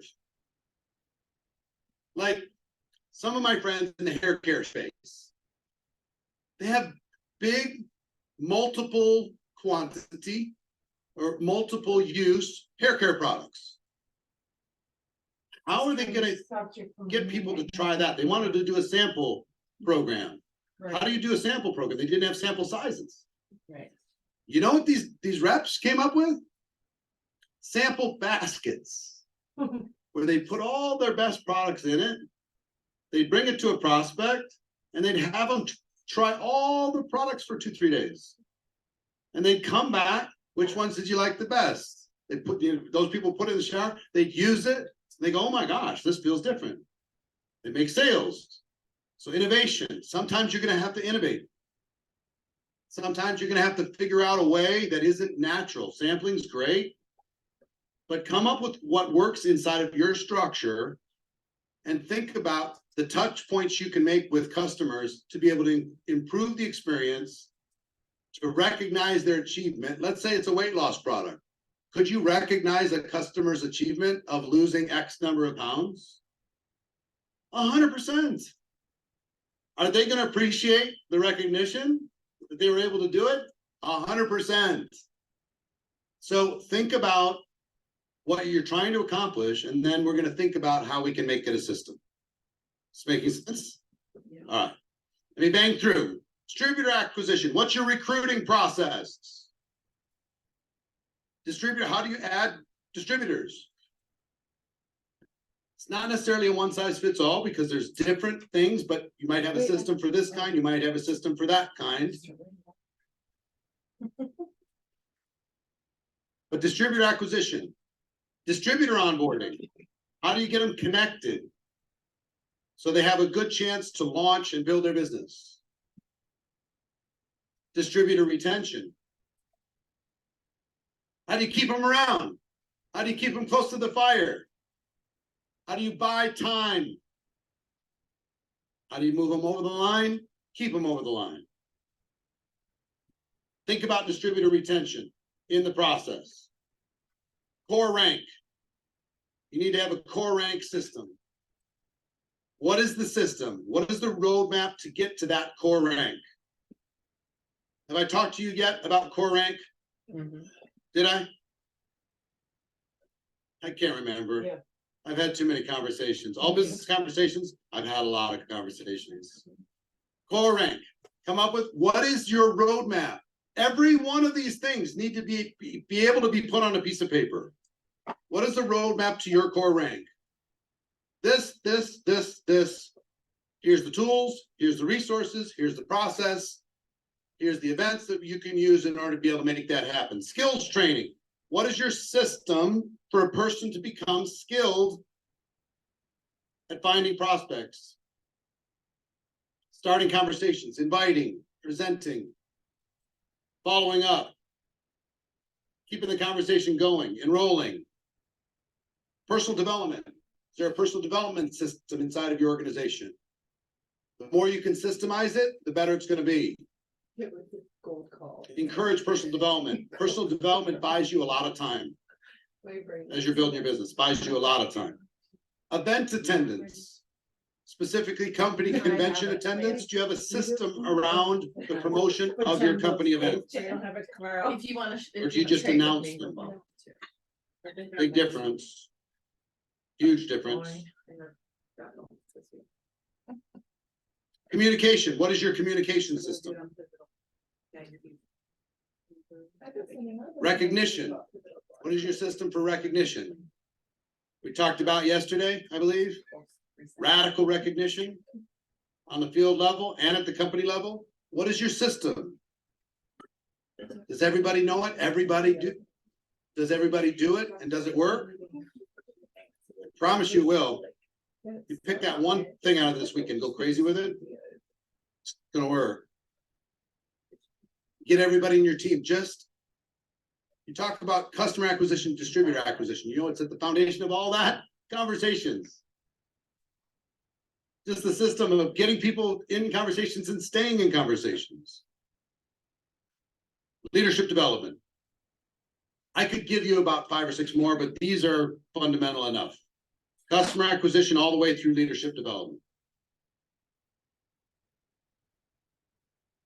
So here's what I would tell you. Those of you in leadership, you come up with a cool idea. You learn something here at GoPro. You're ready to go out there and you get excited about it because you hear somebody else does it and is having success. Don't use your team as a test group. Just don't do it. If you use your whole team or your whole company, you corporate people, don't use your whole company as a test group because every company is different and there's unintended consequences inside of every organization. Unintended consequences. What worked over there culturally might not work over here culturally. So there's a process for developing and strengthening systems. And do you have the notes, John, to be able to list this out for me? Or do I need to just, all right, fantastic, wonderful. The process is this. Let me give you a process. How many want to have great systems? All right, in order to have great systems, you need to have a process. Here's the process. Number 1, research. What is working right now? What is working right now in your field? Not what you want to be working, not your favorite thing. What is actually working? What's getting results? Some people might not like one-on-one presentations. One-on-one might be the thing that's working. Some people might not like home parties, but home parties are the thing that's working. Some people might not like social, but social is the thing that's working. Whatever it is it face-to-face? Is it digital? Have a mature self-awareness about what is actually working right now. Okay? Document it, whatever that is. And all you have to do is find the places in your organization that are growing and ask them what they're doing. Tell me what you're doing. What's getting this results? Second, what's worked in the past? What did you used to do that worked? And then the world changed and went upside down, and you came out the other side of the world and you haven't gotten back to. What's the one thing that crushed before? Absolutely smashed. And you just totally forgot that that's what you used to do that worked. Some of you did one thing to get to the rank that you're at. You're doing a different thing now. And maybe if you go back to what you did to get where you're at, you might be growing at a different velocity. What are some other companies doing? Take a look at our success leaves clues. Is somebody else in a similar space or in a similar market? If you're in weight loss, for example, there's a lot of weight loss companies that are not network marketing weight loss companies that have spent tens of millions of dollars figuring out a campaign in order to be able to market or build customer loyalty with their products. What are they doing? Pay attention to that. Can you bake that in to what you're doing? What are all those, and use that, number one, and then start asking some questions. Whatever this is, whatever your answer to this is it a system? Because there's a difference between a campaign and a system. Campaign, Black Friday is not a system. Cyber Monday is not a system. 12 Days of Christmas is not a system. You know what I'm saying? So what is it a system? Can you systemize it? If there's something that worked in a particular campaign, can it be turned into a system that you can repeat over and over and over again? Like I work with one organization. They have 21-day challenges. And that's part of their system. Working very, very well. Not everybody in the company uses the challenges, but the ones that do, they like that as part of their system. In order to like a body transformation, weight loss, fitness, all that stuff. They got it all built out. They got it A to Z, and people get excited about it. There's people bringing people into the system, selling products while they're doing it. People in the challenge, the 21-day challenge, and then start over again. Bring some more people back into the next one, and around they go. Getting momentum with it. How can you strengthen it? How can you strengthen whatever it is that's working? Is it a system? Can you systemize it? How can you strengthen it? Next, what tools and resources can you add to it in order to make it better? Is there a video you could add to it? Is there a tutorial you could add to it? Is there a training that people that decided to use this system to grow their business could use in order to be able to do better? How can you strengthen it? What tools and resources can you add to it to make it stronger? Next is how can you document it? Can you document this system? In other words, it needs to be in writing. If it's not in writing, it's not a system. I'm just telling you. If you don't have it written down, if you cannot ask a person what is it and they can't show you. I mean, all I have to do is walk into some company's convention and out in the lobby, all I have to do is ask, what's the system for enrolling a new distributor, finding and enrolling a new distributor? And you tell me. And in 5 questions, I know whether they have a system or if they don't. And then the real test is, can you show me? Oh yeah, it's right here. Here's a screenshot of it. Read it. Step 1, step 2, step 3, step 4. Ah, got it. That looks simple. I think it'll work. I think maybe I can do it. Okay. So if you start repeating through your organization, now this is the highest level of leadership, this is not easy. What I'm suggesting to you is not easy, but it's worth it. And it's not always going to be perfect. You're always going to be refining and tweaking systems. And you know why you're refining and tweaking, even if it's something that works? Because we get bored. You as field members get bored. It's the same old thing, blah, blah, blah, blah, blah. I'm so sick of these challenges, yada, yada, blah, blah, blah. I'm sick of it. Product sample baskets. I'm sick of driving them around. Whatever it happens to be, you pick it. What I would tell you is if you have a system, be very, very cautious of throwing it out. Maybe rename it. Maybe give it a different slogan. Maybe come up with a little different color branding of it. Put a little a timestamp on it. So it's instead of 21 days, it's now a 17-day challenge. Oh, this feels so much better. 21 was too long, right? Oh, yeah. Then you're gonna you don't, but the underlying system stays the same. You understand? Mhm. So keep the fundamentals, really protect the fundamentals that you know work, but let style shift. Style will shift with digital versus in person. Style will shift versus how you're communicating it. Style is going to shift how you're going to recognize it, et cetera, et cetera. So here's how you implement it. Once you've got all this, here's how you implement. Number one, you test it. You test it by yourself. Do it with your prospects. Do it with your brand new team member. Do it away from the rest of your team. Don't even tell anybody about it. Unless you're masterminding with your team and then you're gonna each gonna try it in a real private thing.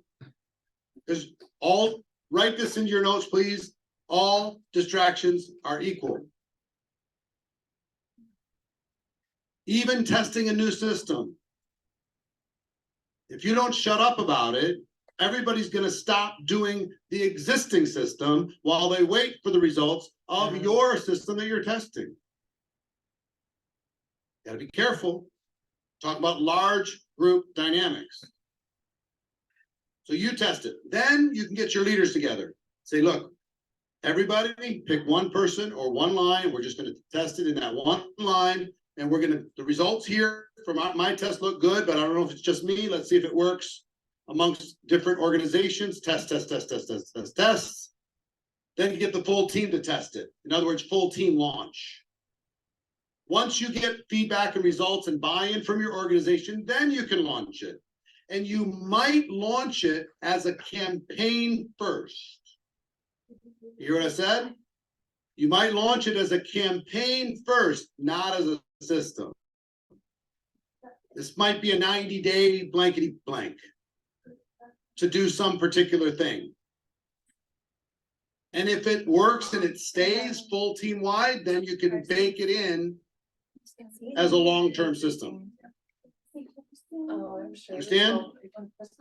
So bake it into your culture if it's long-term. Oh.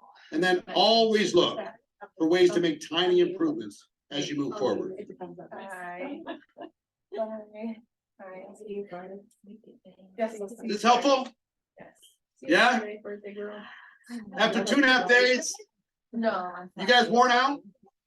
No? Come on, a little bit. I see the faces. You know, if I was sitting in your seat right now, I'd be a little bit zonked right now. Let's just stand up for a second. You know, come on. We're all family here. We're all working. Stand up at home too. Come on, Martha. I see you. Stand up, lady. There you go. Hey, Will. Good to see you, buddy. What's up, Bill? What's up, Hector? What's up, Glenn? Just move your body a little bit. Get some oxygen going. Gary, Brecca, deep breaths.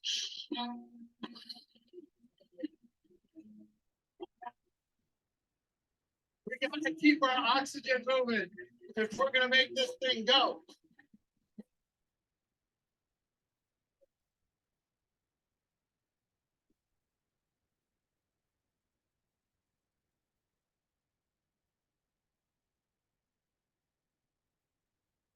All right.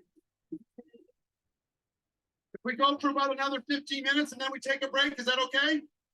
All right, have a seat. We're gonna go for 15 minutes and we're gonna take a break. Fair? Focus with me. When your mind is full, you're overwhelmed, keep taking notes. Just keep capturing the whole thing. All right. I want to switch gears for a moment, and I want to talk about dysfunction. Why would I do that? All distractions are equal, right?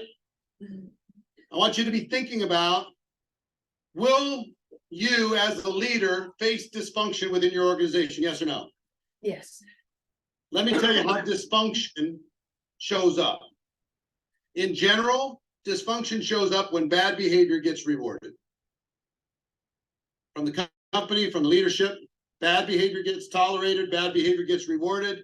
And once that happens, dysfunction sets in. And if you reward bad behavior, it gets repeated.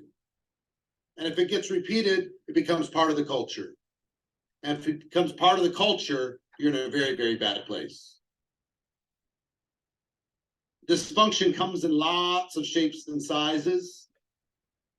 This is page 6, John. You want to help me with this one?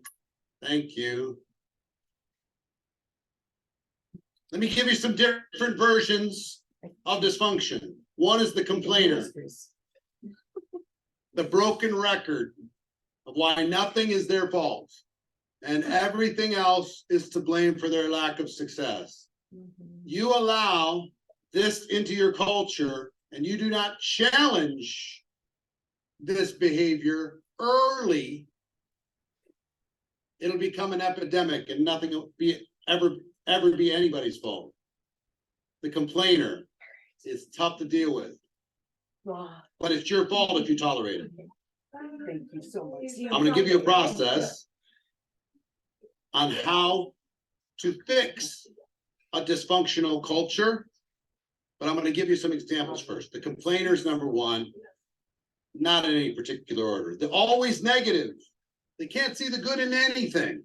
No matter what happens, they add money to the compensation plan, they get mad. They lower the price of the product, they get mad. They increase the CV on the product, they get mad. I mean, doesn't matter. They're always negative. You got to be careful. You laugh because you know you've seen it happen, yes? It's crazy. No matter what they do. Here's $100. Oh, what's the catch with this? They'll find a way. The gossip. Always ready to tear somebody down. Always ready to talk behind somebody's back. Always ready to paint a negative picture of somebody else. Always ready. The bully. The bully to the company, the bully to other people in the field, the bully to distributors on their team, the bully. How many have ever been bullied in their life? Raise your hands. Doesn't feel good, does it? But isn't it funny how many people who were bullied become bullies? When the power shift happens, they've got control, and it happens in weird places. People will bully somebody who's making them the most money. How does that make sense? But they do. All the time. Happens all the time. So you have to change this behavior. You have to challenge it. The extortionist. Do what I ask or else. You're going to give me this. You're going to put me on the stage. You're going to do this.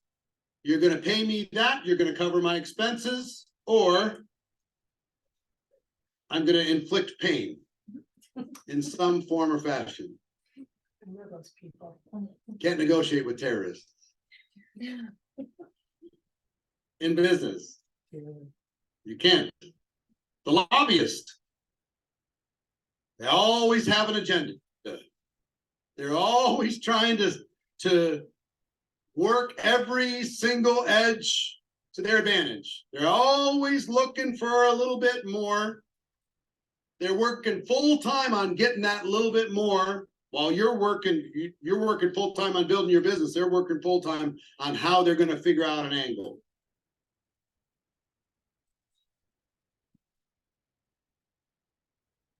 The egomaniac. I built this company. I'm the top on your team. You don't understand what you're dealing with. The egomaniac.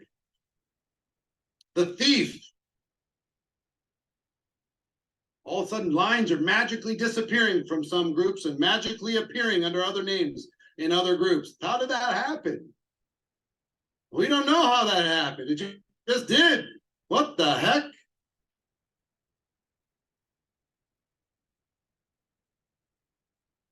The sex seeker. That's all about sex.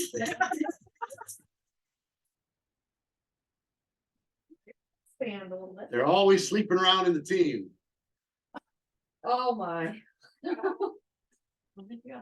Think this isn't a big deal?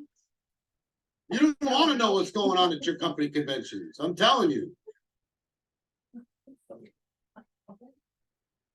That person goes up single, they go up on stage. They can normally get like 5s and 6s in the free market. Once they get on stage, they're getting like 8s and 9s, and they're like, oh man, this is unbelievable. I just got more attractive. How did this happen? I just got an award, and now I'm all of a sudden more attractive. I'll see you guys in the lobby. I'll see you in the lounge. It's gonna be amazing.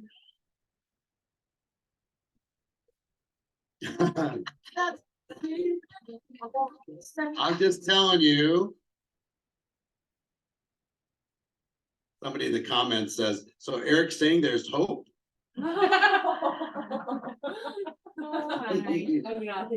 Hey, how else would you explain Marina? I mean, come on. Really, there's no other shot ever. Ever. Don't think I didn't use it. We met at an event. She was helping translate backstage. And I was like, this is perfect. First, she gets to see me on stage.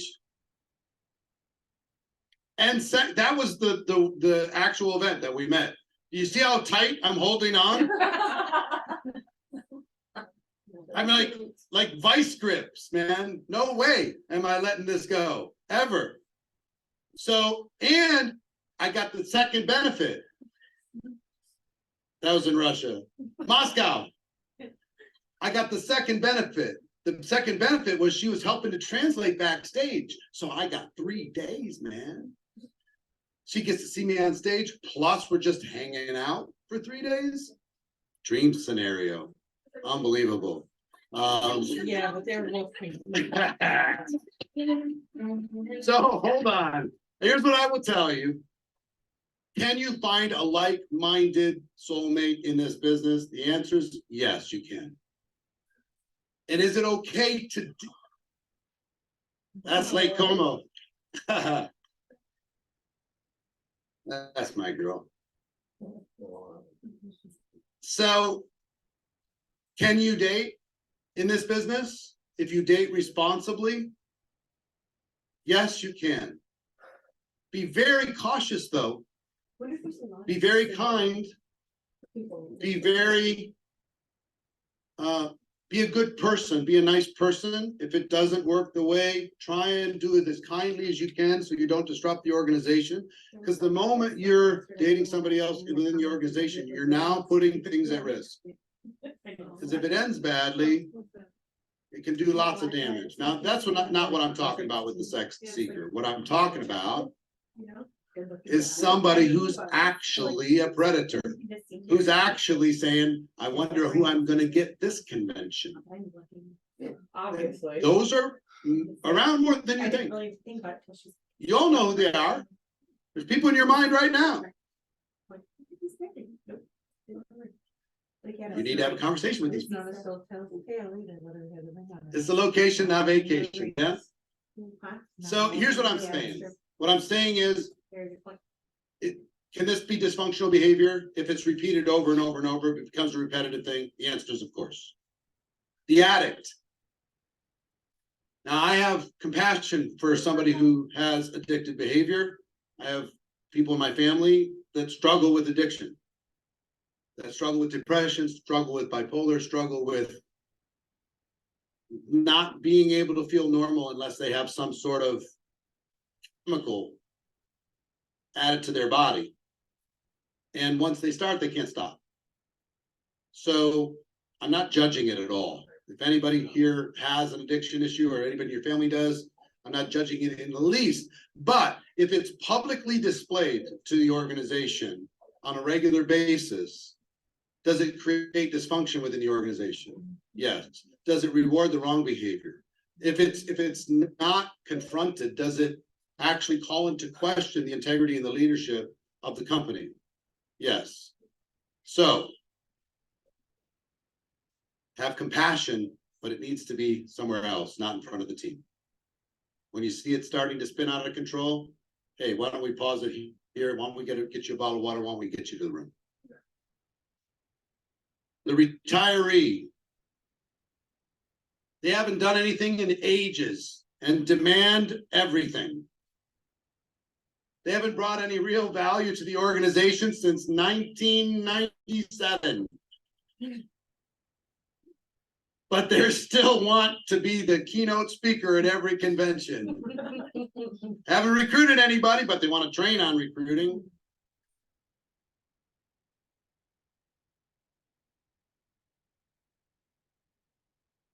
This will ruffle some feathers, but the founder, who can never say no to any of the legacy leaders' demands, who can't say no to dysfunctional behavior, who will not challenge things that are out of integrity within the organization because those people were loyal to them at some point. So they allow dysfunctional behavior to continue within the organization. So let me quickly give you a tutorial on how to strengthen your company culture and how to eliminate dysfunction. This is not an easy task, and some of you that are afraid of conflict, like me, you would rather not have to be involved in this process at all. You'd rather somebody else do it, but that is the calling of leadership. To strengthen your company culture, even if your company itself is not willing to do it, you as a leader can lead the charge. Step one, admit that you're part of the problem. Don't complain about what you allow.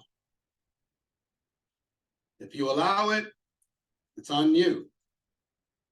Admit you're part of the problem. Don't complain about what you allow, especially about what you repeatedly allow.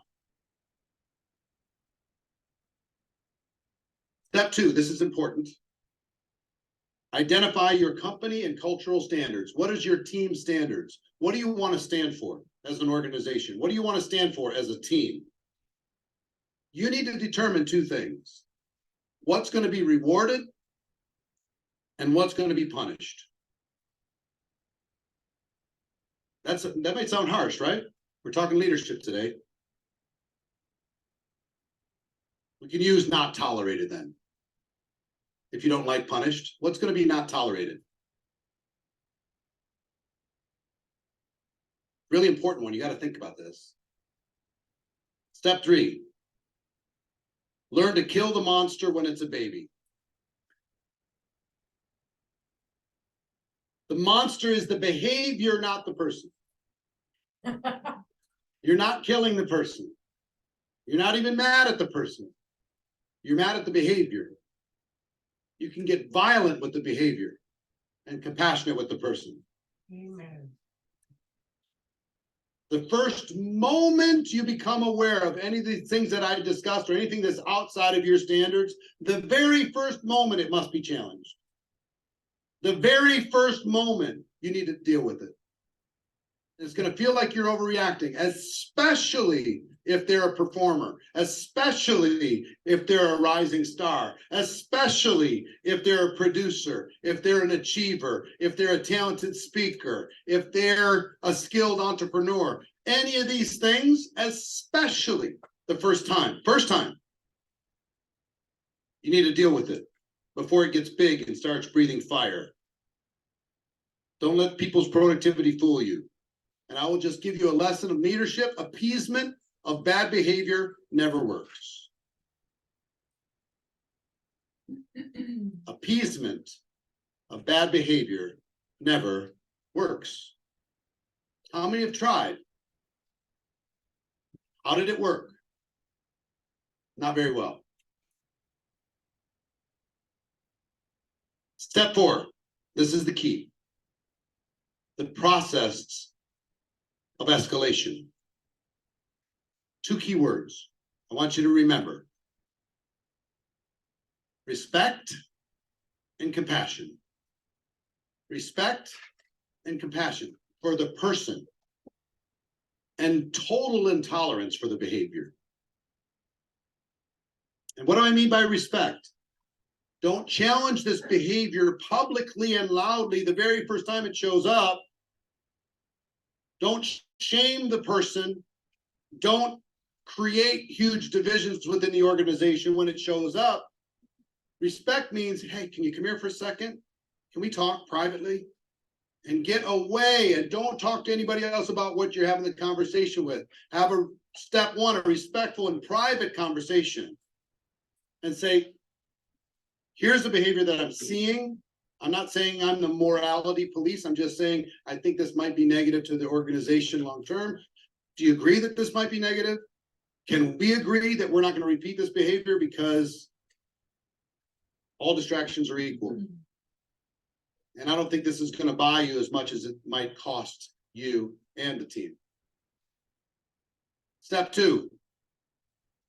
If they repeat it, they say, yeah, I get it, no problem. Then have a little bit more direct conversation. We talked about this. And again, I'm not the police, but we agreed we weren't going to do this. This is bad for the business. It's bad for the team. It's bad for morale. It's bad for our standards. It's bad for our culture. Come on. Are we in agreement or not? You said we were before. They say, yeah, okay, got it. If it gets repeated again, very blunt conversation. I just want you to know this can't work. This can't happen. And the last thing I want to do is escalate this further. We just keep this private, respectful, and fix it, please. If it still gets repeated, get a bigger hammer. Your hammer might not be big enough.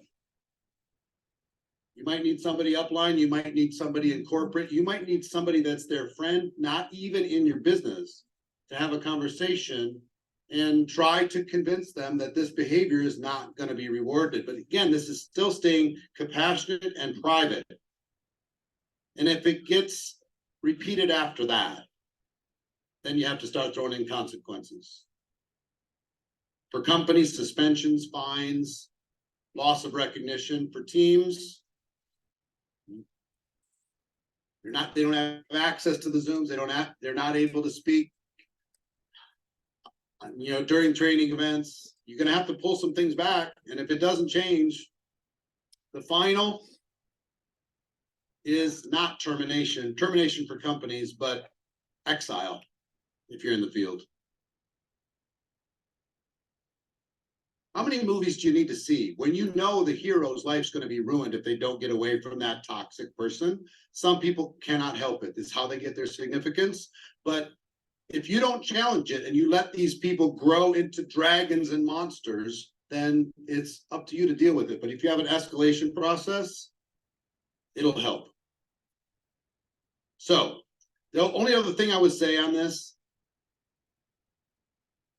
is be consistent. Whether it's your friend or whether it's somebody you don't like, somebody who joined your first day when you're in your business or somebody who came in under somebody else, be consistent with your organization. That's how you're going to get respect. If you're inconsistent, you won't. You have a question? Go ahead. Hello, my name is Lily. My question is, and if it is a big leader with a big rank in the team, especially if it's a big leader with a big rank in your team. 100%, you have to. Now, I'm not saying you have to. I'm just here's what I'm pretty careful when I call things right or wrong. Here's how to judge right or wrong. Consequences.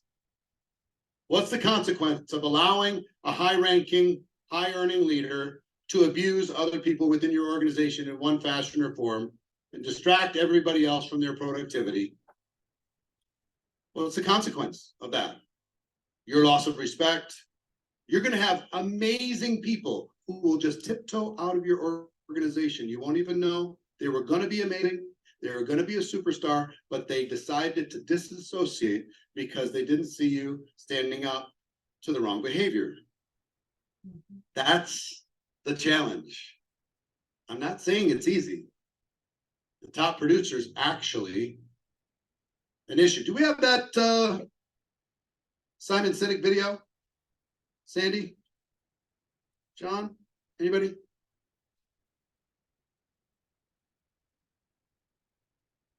I don't think so. A lot of videos. Which one specifically? Simon Sinek, when he talks about high performers. I'll bring it back later. I told you we're going to take a break in a second, but let me just, I want to talk to you about GoPro 2024 before we take a break. Okay? And it's important because I'm making a change to GoPro 2024. Here's the change. In person, this is special, this is fun, this is amazing. How many are glad that you're here in person? How many are looking forward to the party tonight? It's going to be amazing. I don't know how you're going to fit in my house, but it's going to be amazing. It's unbelievable. So I've also kind of come to the conclusion that these people, I want everybody here in the live audience to give a huge round of applause to the people watching virtually. They've been watching for 2.5 days. Hey, Roxy. Hey, Max. What's up, Chen, Leanne? How you doing, Vera? Catherine, Michelle, Stephanie, Marion Martinez. How you doing, sister? What's up, what's up, what's up, what's up, what's up? What's up, Angelo? Good to see you, man. Hey, there they are. What's up, what's up?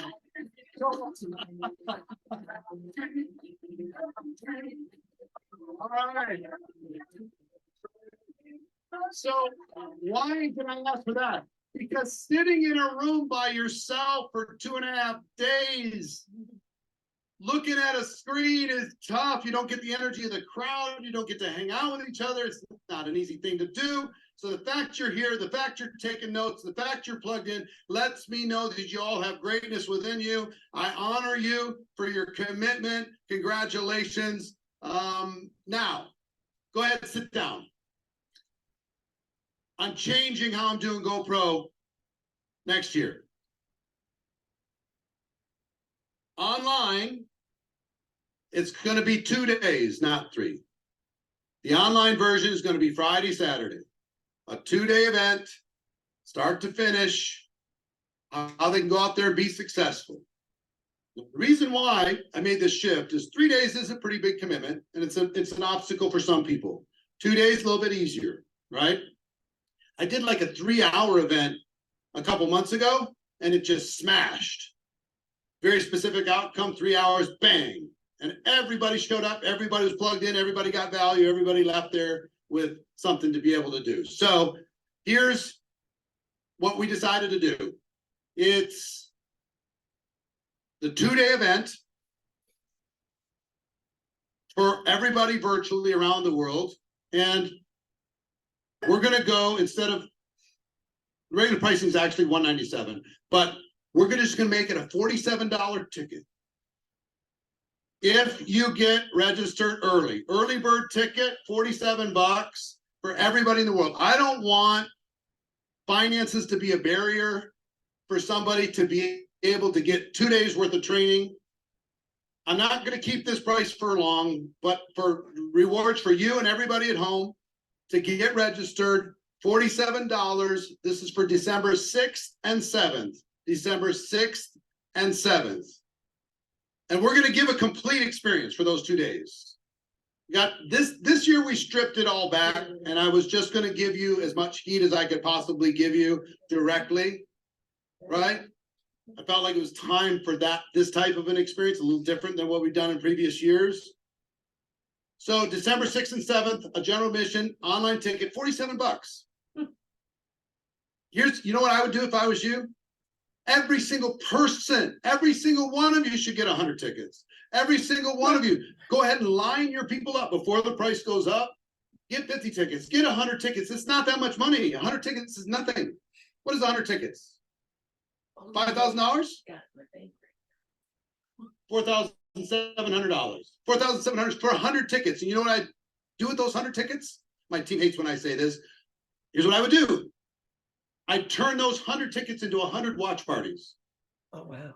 100 2-day watch parties everywhere in the world. Have people fill up their living rooms and have a team event inside of our event. That's what I would do. Okay. So now think about the scale of that for you. Everybody, you'll get a link in a second. I'll tell you. So, but here's what we're going to do for the ones who are serious and would like to have a 3-day event. We're going to have the 3rd day as a VIP experience online. Not for everybody, but if you want that 3rd day, we're going to get into some different topics on that 3rd day. That's normally going to be $497, includes the VIP lunches. The early bird pricing for if you want all 3 days is $197. Okay. Now, in person, the platinum. Here's the problem. Wow. This is all we have. We can't go farther than this. There's already 150 platinum tickets sold. People just found out. Somehow. Some of you in the room got smart. No, it wasn't you. 150 are already sold. We have room for 400. So when they're gone, they're gone. The regular pricing for these tickets is going to be $5,000. Early bird price is going to be $3,000. It's going to include the pre-party. It's going to include another party at our house. It's going to include all the meals and all the stuff that we do. That's it. When they're gone, they're gone. So if any of you are planning on coming back, any of you online that said, I'm going to be at the next one, I would highly encourage you to click on the link as fast as you can and order before they're gone, because I think they're going to be gone quick. Here's the QR code. It's GoPro2024.com. Currently, we have German, English, Spanish translation available for all. And for the rest, it's just a matter of demand. If we get enough demand, we'll do the translation. Please, God, AI catch up when it comes to doing live translation in all these different languages, because I'd love to be able to provide every single language there is. So we're going to pass out. We have forms. Who wants forms? Anybody want any forms? Or are you guys good? I know it's online too, but we have forms in person if you want to make sure you get it. So we're going to leave this up. Whether it's a 47 or 197, I'd encourage you to get your teams to lock that in now. 3-day experience for 197, 2-day experience for 47 for everybody. And then the in-person, the platinum is what it is. All right, we're going to take a 15-minute break. When we come back, we've got a leadership panel with 6 different people that are #1 in their companies. All 6 #1 in their companies. It's going to blow your mind. All right, 15 minutes. I'll see you then. No matter what.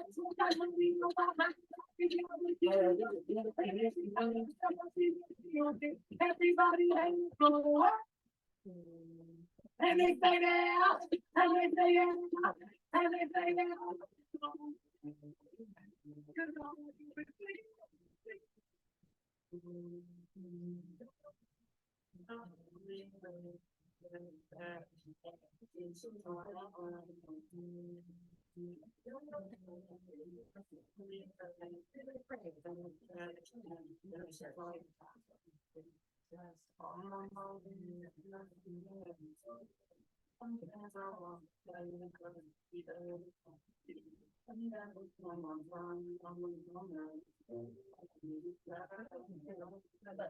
Right? But not with.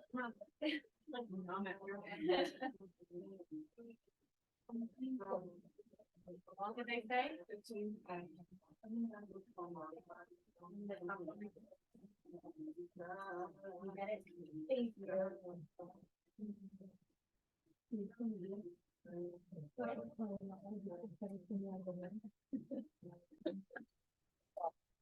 I want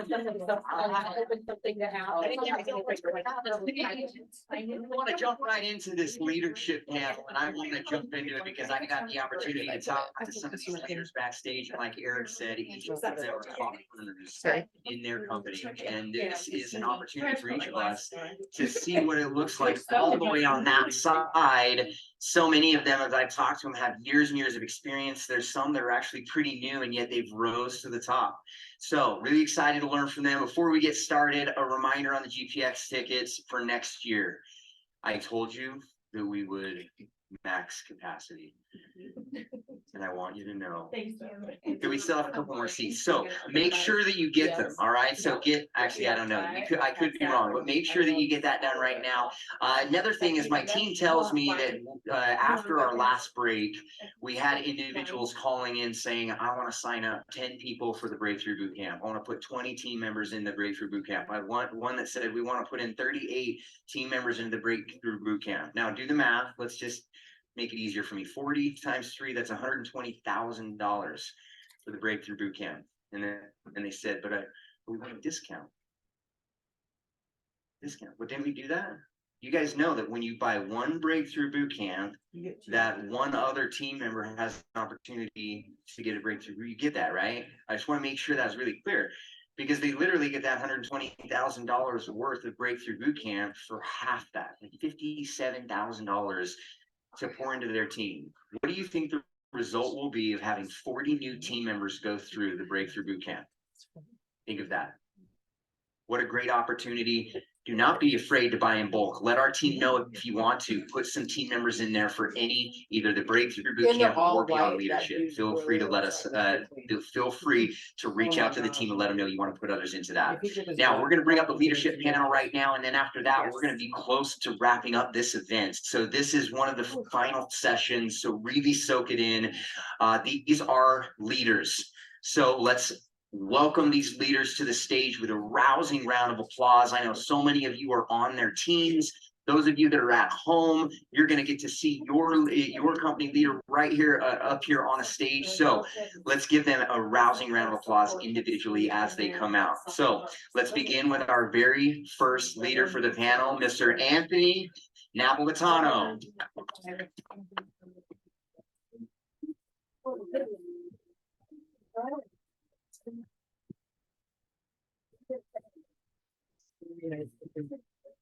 Sandra Casado.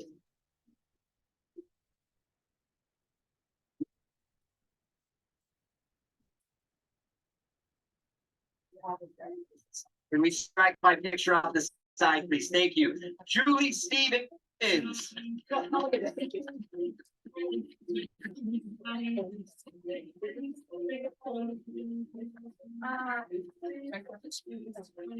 Natalie Nicole Grant.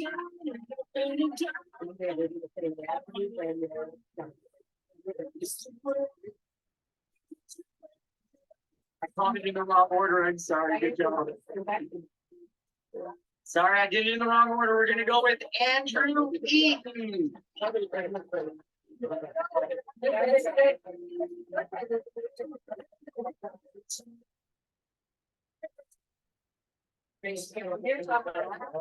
Steve and Gina Merritt.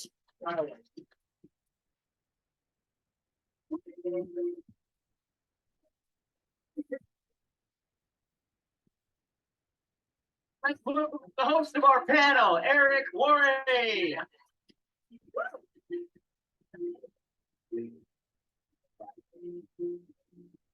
All right. Leadership. Look at all those people say they got their ticket. Keep throwing in the chat if you got your ticket. That's fun. All right. Success leaves clues.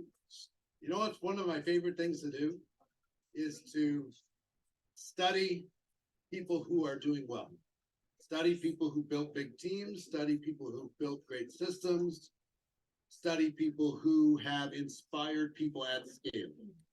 Because nobody up here is here by accident. Everybody up here, everybody's a seven-figure earner, yeah? Easily. Seven-figure earner. And you've all built very, very large organizations. So why don't we just start? Anthony, why don't you introduce yourself and we'll go down the line. Everybody introduce themselves and just a quick version of your story. How you guys doing? My name is Anthony Napolitano. I got involved in network marketing when I was 18 years old.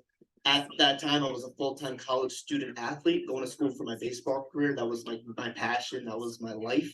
I didn't want to be a doctor or a lawyer. I wanted to be a professional athlete. I was going to college for that at a big university. Someone realized I had a little influence on the campus, and he recruited me. Very smart guy. Really? A very smart guy.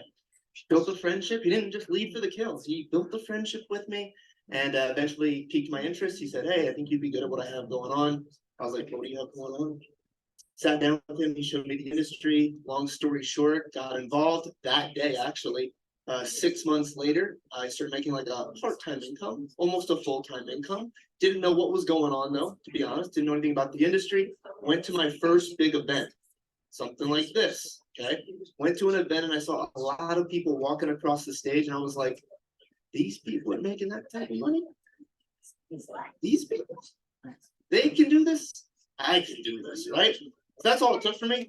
About 6 months from there, I was a six-figure earner, and 21, 22, I became a seven-figure earner, 28 today. I've been doing it for a decade now. Congratulations. Sandro. Hello, people. So my name is Sandro Cazzato. I'm 39 years old. As you might have heard, I'm a slightly overpaid perfume seller. I started in network marketing 3 years ago. Exactly 3 years ago. And I come from a completely different world. I studied IT. I created an IT consulting company with 80 employees, but I was this classical unfulfilled entrepreneur. You work for money. You don't know why else you're working. You wake up in the morning and you really don't know what you need to feel better. I was asking myself, do I manage 200 employees to feel better? Do I get the $10 million project from the Swiss bank to feel better? So I understood during the pandemic that I needed to change, but I had no clue what. And I always say, I didn't look for network marketing. Network marketing found me because someone wanted to sell me 2 perfumes, and she told me in the same sentence that I could sell them as well. And I was looking at her and said, "Samantha, should I go now and sell perfumes? Are you serious?" But without knowing, she planted a seed in my head. I'm a very analytical person, so I went and looked for the company and checked a bit, and I started to test the products in my environment. The feedback was amazing, and I said, "Okay, if me, the worst product seller ever, manages to do this revenue in 2 weeks. Imagine how many other people could do that as well." So I was thinking about the business the first day. I never went product first. I went always business first. Within 1 month and 26 days, I became already six-figure in my company. Today, 3 years later and 690 days run later, I have 110,000 distributors in my organization, 256-figure earner, 4 7-figure earner, and last month we did 50 million in sales with our organization. Well done, well done. Julie. This on? My name is Julie Stevens. I live in Breckenridge, Colorado. Oh, I hear my team. I love you guys. I started network marketing 12 years ago with my current company, 9 years. I actually went to school to be an occupational therapist, $50,000 in student debt, which is awesome. Did not use that career. The day I got introduced to it, I was a no. My upline, Ann Fisher, shout out to her. She told me I owed it to my family to take a look at this. And so I had to figure out where I was going to come up with the money. I had 2 checking accounts in the hole and 1 bag of ramen noodle soup in my pantry. I had a 7-year-old eating her last bag. And I decided I would not tell my husband. I got online, filled out a payday loan, got my product pack, and in the first week I made what I would have made as an occupational therapist. And so I went all in. So it's been 9 years of incredible bliss, and I get to live my life now. I feel like today I get to live the dream that I dreamed of when I was 16.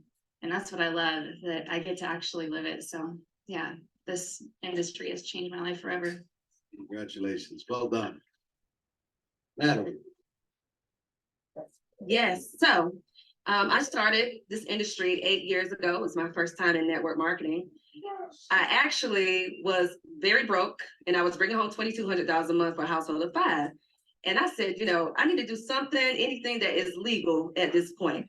Because I was riding dirty. Y'all know what riding dirty means. My tags were expired. I was going to school and everybody's like, yay, Natalie's going to school to get her master's. No, I was going to get the financial aid check to pay for my bills. I applied for food stamps when I first started. I had applied for food stamps. They denied me. They said that I gross too much, and that's just not the life that I wanted, right? And so I happened to be sitting in my cubicle, and I saw this gentleman, and he was living his best life. And I'm like, this is like the 3rd or 4th time I've seen him. And I was like, I need to find out what exactly that he does. And so I reached out to him in his inbox. I slid in his DMs, and I said, hey, I know you don't know me from a can of paint, but can you tell me what exactly it is that you do? And that's when he told me, and I was like, man, this sounds almost too good to be true. But if it's legal, I'm going to take the chance. And so he told me the price point. The price point, y'all, at the time was $99. Y'all know I was 30 and did not have $99. And how many, you know, if you're over the age of 25, you can't get your hands on $200. Your plan A is not working. My plan A was not working. I was too embarrassed to tell him that I didn't have the money because it looked like I had it going on Facebook. So I said, you know, I'm going to do I'm gonna do some research, but I'm a Southern Belle, so I actually did do some research and on the company, and I was like, yeah, I definitely want to do this. And so I got started, and first year 100,000, my second year $250,000, my third year $500,000, and I wrote it on my vision board that I wanted to be a millionaire before 38. And so right before my 38th birthday, I became a millionaire. So this industry has truly changed my life. I wish I'd done it like that.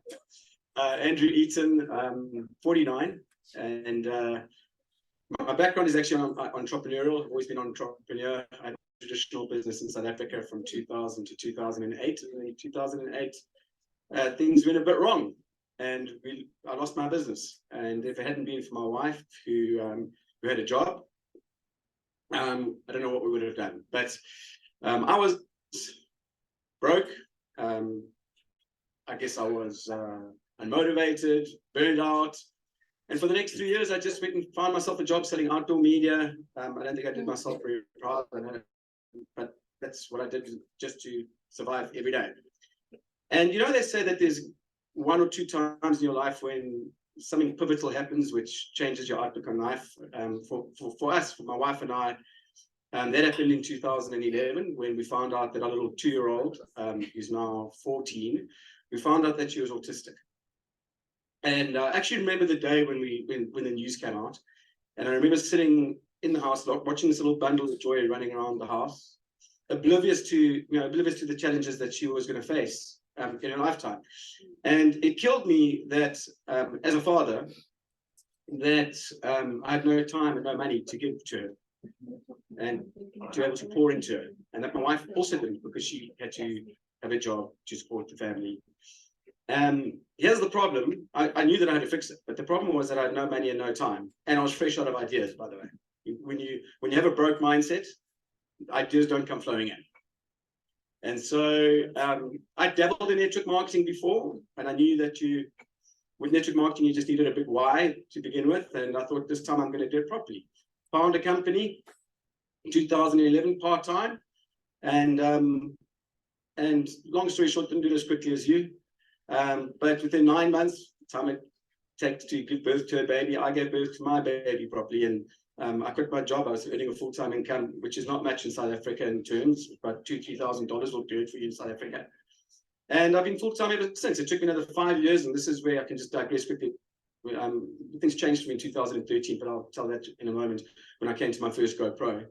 And that was the catalyst really for me, from going from earning a part, $2,000 a month to going 6 figures. And 10 years later to the day, 10 years later, this is my exactly to the day. The Bally's one was in December, right, Eric?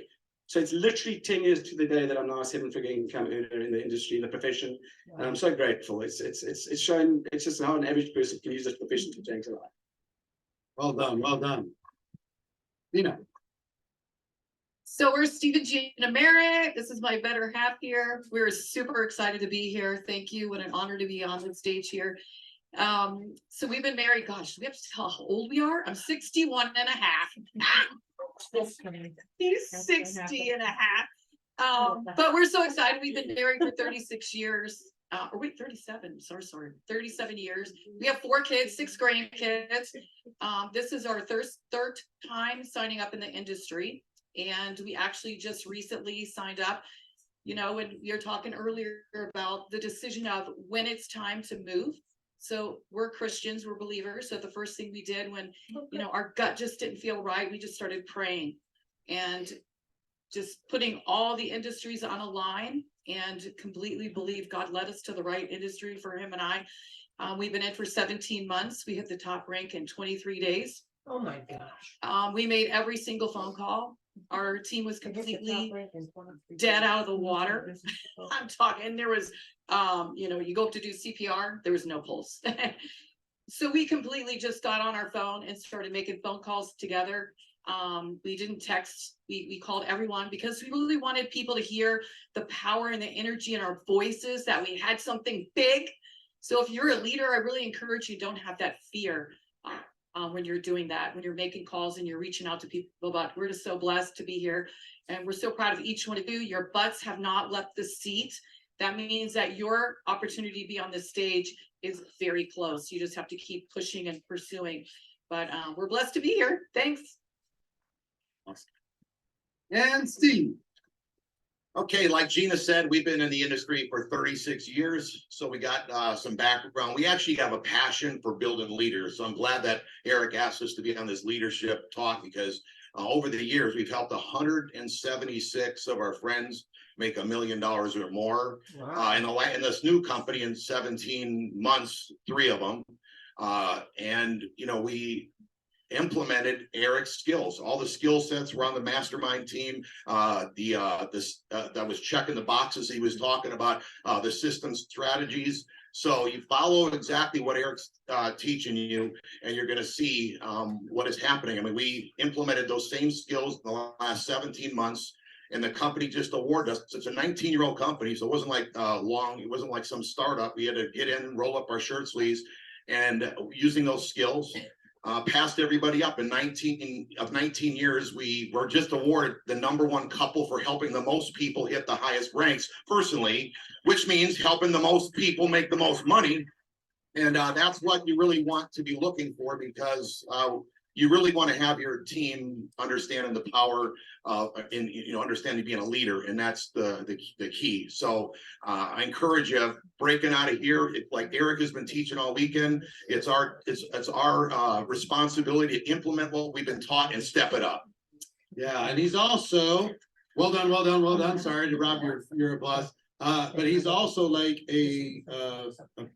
was a professional water skier and barefoot. Yeah, I skied on the U.S. Barefoot ski team for 10 years, world champion. But I actually used that same mindset, that competitive mindset. So anybody that's in sports or you've won at anything, I just use that competitiveness. When you can't really go at that peak performance of what you used to do, you use it here. And if you use them setting the goals and committing to what Eric's been teaching all weekend, every one of you can be the leader that we're striving to be, and bring on a bunch of other leaders. That's the goal. I love it. I love it. So let's come back to Anthony. What I'd like to talk about now, and I think it's good for everybody to hear the stories, right? Because it's different stories from different backgrounds. Yeah. There's one common theme through all of this stuff. There was a point when they hit us a moment of dissatisfaction, or a season of dissatisfaction, that was enough for them to be open to change, be open to something different.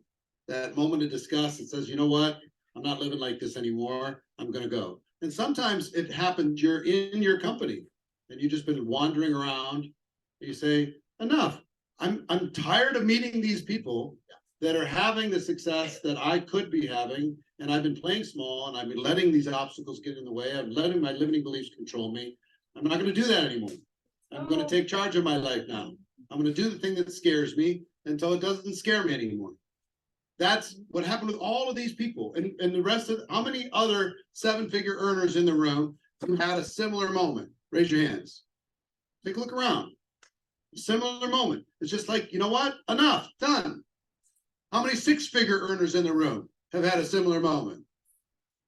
Yeah, that's what it takes. I just got to tell you, as we're kind of putting a bow on this 3-day experience, which I hope is only a beginning of what's going to be a spectacular 12 months for all of you.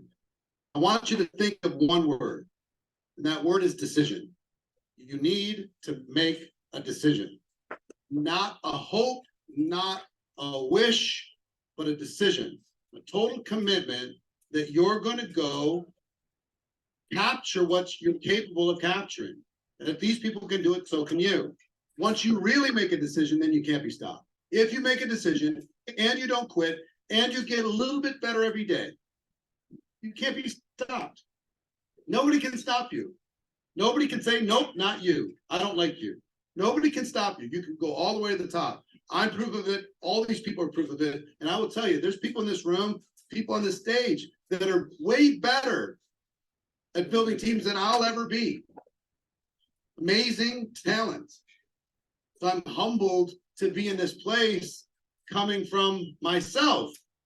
18 jobs by the time I'm 23 years old and behind on life and scared to death that I was going to let everybody that I cared about down for the rest of my life. And I finally found my thing. I found my purpose. I found the thing that would be patient with me. You know what I'm so grateful about with network marketing? Is it was patient with me. Because I'm a slow learner. Really and truly. It takes me a while to get my head around things. It takes me a while to figure out my path. It takes me a while. Once I figure it out, I got it. But if it wasn't so patient, it wouldn't have fired me. It would have kicked me out. It would have said you're not qualified. It would have said we pass on you. We'll take somebody else. But it was patient. It not only waited for me to become what I needed to become, but it helped me become what I needed to become. You know? So I wish that for all of you that are underperforming to what you feel like you're actually worth. If you make a decision, you stay in the game, you stay close to the fire, and you get a little bit better every day, everything is going to change. All right, so Anthony, I want to ask you this. I want to ask all of you. In building big teams, what is your superpower? What did you do that helped you build such large teams so fast? How'd you do it? Yeah, so I can take you all the way back to when I was 18. So when I was 18, I knew no one outside of Florida. So put this in perspective for you guys.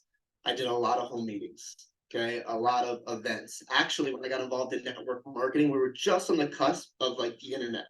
So about a decade ago, right? The internet was just starting to become a thing, but most companies were actually afraid of you posting on the internet.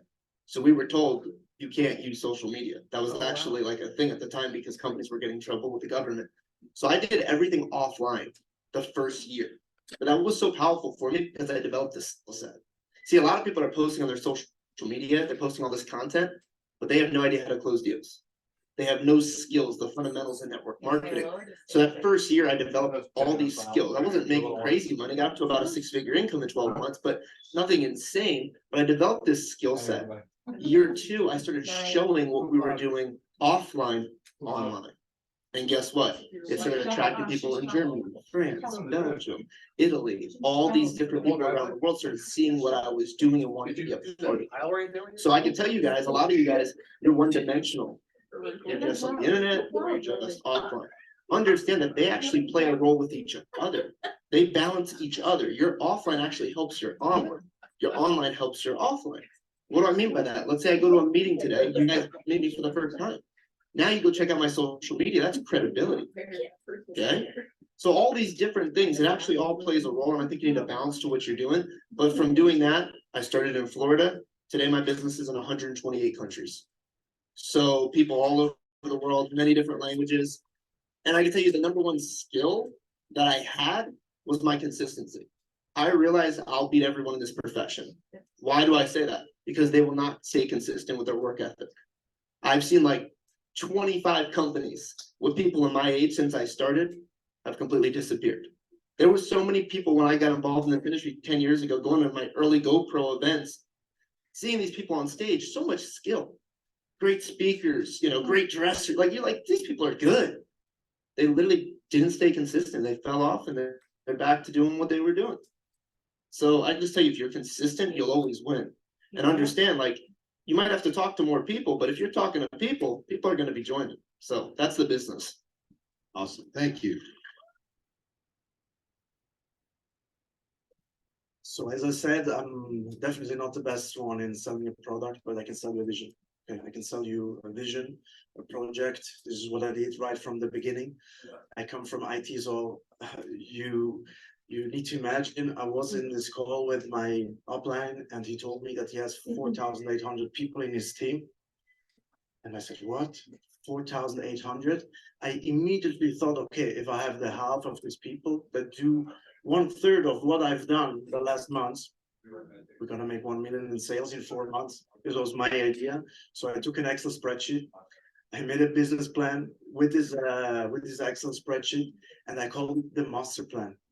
And I was literally going for coffee with people, sharing with them the master plan and my vision. And I was telling them, listen, if you stay right behind me, you're gonna reach your goals right after me, right after me.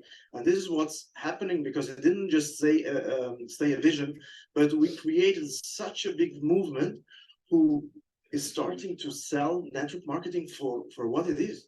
It's a proper profession, guys. It's an opportunity to step out and tell the world, we are not different than you. So we can teach you how to become a network marketing professional. I'm going to tell you about my vision later when I have the 2 minutes in the end, but it's for everyone important. You need to be brave, open your mouth, and talk to your people what you see in 1 year, in 2 years. Where are you taking them? Imagine a car pulls over, the window goes down, and the guy or the girl says, jump in. What is the first question? Who are you? The second question, where are you taking me? Where are you taking me? Where are we taking our people? They want to know, to feel safe and secure. I asked my top people, tell me the quality about me that you love the most. When I'm with you, I feel safe and secure. Why? Because I constantly share with them where we are going. I never lose the opportunity to share with them that I'm taking them to the moon with me. So that's the thing. I think if we all become like a little more courageous and we say things that maybe we think, but we cannot formulate, we cannot just bring over our lips, I can guarantee you this can move mountains. Amazing. Thank you. Julie, This is a tough question. is it? I don't consider myself having superpowers, so that's hard. Maybe that's your superpower. I think so, maybe. How did you attract a team, and how did you attract a team that would actually duplicate? How many people are in your organization today currently approximately? Oh gosh, Josh knows this better than me. I Wow. think he checked it the other day. It was over 150,000. 150,000. How many lines of significance do you have? I have 7, almost 9 millionaire leads, millions. 9 different lines of $1 million or more? Yes. Yeah, all right, so Who've made $1 million or more. obviously, something worked. I think it's just being vulnerable, and if you're in action, current action, I think that's anybody's superpowers. What does current action mean? Doing the do, don't tell, What's show. doing the do? Like what? Like, Okay. how did you do it? I would recruit you right now if you'd let me, but Without company names or products, how would you do it? it is connections. I'm very, very proud of what I do. My entire network on social media knows it. I love to give business to other people. That's a superpower. I have money. I can spend money with you. Cool. Let's connect. So that's a good superpower. Everything that I do, though, I think that this is probably my favorite quality about myself. Not my favorite, but anytime I do something, the first thing I think of is like, how do I teach this? How do I show my girls? Like, I'm always thinking about my people, like, and not to like say I'm awesome. I want my people to win all that, but I really do. Like, my love is my superpower. When I fall in love with a new market partner, like my best friend just signed up with me a couple of days ago. My love drives my passion to help her. You know, she needs the income. So I think me getting into action, like I've been doing, you just turn around, share your mistakes. I am not afraid to fall on my face. I've already done that in front of people. So every time you make a mistake, it just builds up a little bit more courage. I do things scared. You guys can probably tell I get nervous. Like we all do. I didn't know these guys were nervous. That kind of surprised me. But I share that with my crowd. I share that with my social media. And everywhere I go, I network on purpose. Purpose, like that's the big thing. Not to recruit, but to network. They're going to find me on social media later and already see that I'm very proud of where I am, what I'm doing. But if you have a service to other people, like, oh, you got a sticky situation, what I'm good at is helping people get out of financial sticky situations. I don't know if I can help you or not, but I really do think it's just doing the do and turning around and showing how to do that, like showing your team how to do that. But it's one-on-one. It is literally like one-on-one coaching, saying, here, try this worked for me, and then watching them do it, adjusting, measuring how far it got, getting them down the straight line to the yes. So it's not just with prospects, it's with your current market partners too. So when I get into action, I feel like my team gets into action. When I get into action, I feel like my followers are like, she knows where she's going, I want to go too. And so being bold and very, very proud of what I do is, I think, maybe my superpower. Somebody just said you sound like network marketing Taylor Swift. I cannot sing. Natalie. I love your DJ. So my superpower would be definitely leading with love. People don't care what you know until they know that you care. And I don't want anybody coming into my organization feeling like a number. I want people to genuinely feel like family. So I spend a lot of time with my team. When I say I think my team sees me more than my children, my team sees me more than my children, because I don't want to be just some fictitious character on social media. I want to be able to be in front of them. I want that intimacy. I want them to be able to laugh with me. I want to break bread with them. I want to learn the color of their carpets. I want to know their children's names. I feel like it's very important to build relationships, because my attrition rate is not high because of me building relationships. My customer to business partner ratio is 97%, because my people don't leave because they feel loved. And when people become a part of an environment to where they truly feel loved, they may have not gotten that when they were growing up. And so they're coming into a culture where even if they wanted to quit, they don't want to leave the culture. And so that would be my superpower, is leading with love. Love it. Andrew. So I actually think my superpowers have changed over time. I think right in the beginning, it was being unstoppable.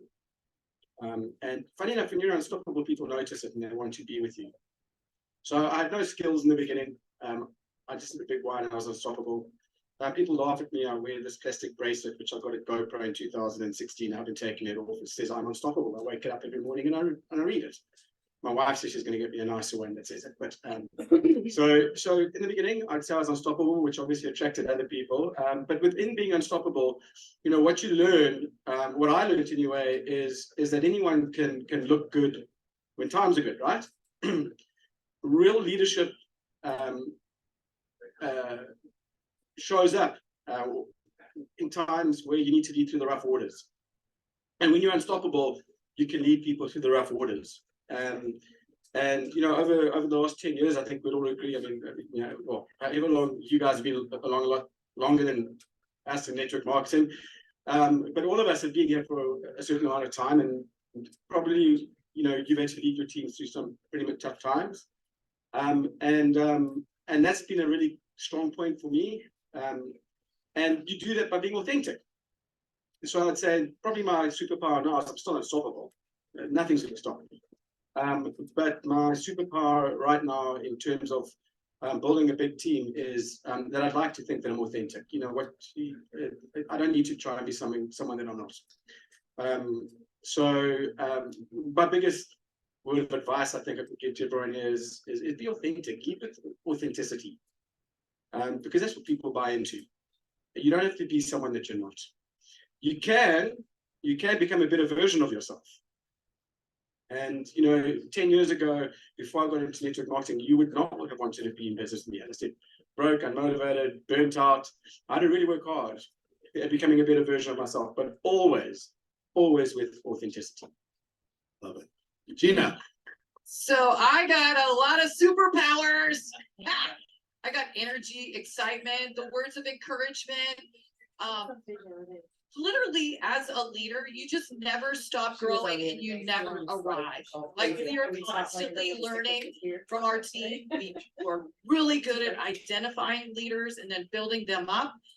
We work great together as a team, and ladies, let me tell you, there's ways you can work it. So as I'm a flight attendant for 25 years, I'm good with people. I like to talk. I like to meet people, but there's words you can encourage him. There's ways to get him, if he's not like on the same page as you, on the same rocket ship as you, there's ways you can persuade him. So think outside the box, but just have fun with what you're doing. Be yourself. Be yourself. I'm not anything different. Everyone knows me. I'm like the most transparent person in the world. And you have what it takes to get to the finish line, but you have to put action to it. And you've got, you have a bad day, you got to just shake it off and wake up, and tomorrow is a new day. And we've had many, we were talking to Eric the other day, and we're like, oh yeah, we've been sued by some big companies, but no one knew it on our face. We've been broken, disgusted, but no one knew it on our face. So it takes a little bit of practice to do that stuff, because sometimes you want to tell the world what you're feeling and what you're going through, but it doesn't really matter. They don't care. They're going through either the same thing or worse things. So, but just be yourself, have fun with what you got.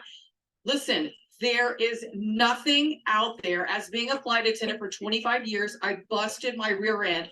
I would go around and create ideas for people. And I would say, come on, flight attendants, let's do a thing. We have a contest today. Who could get the most letters? Man, I scored. I would have a stack of them. What did they do for you? Really nothing. I mean, I didn't get to have the CEO's office or anything. I was a flight attendant.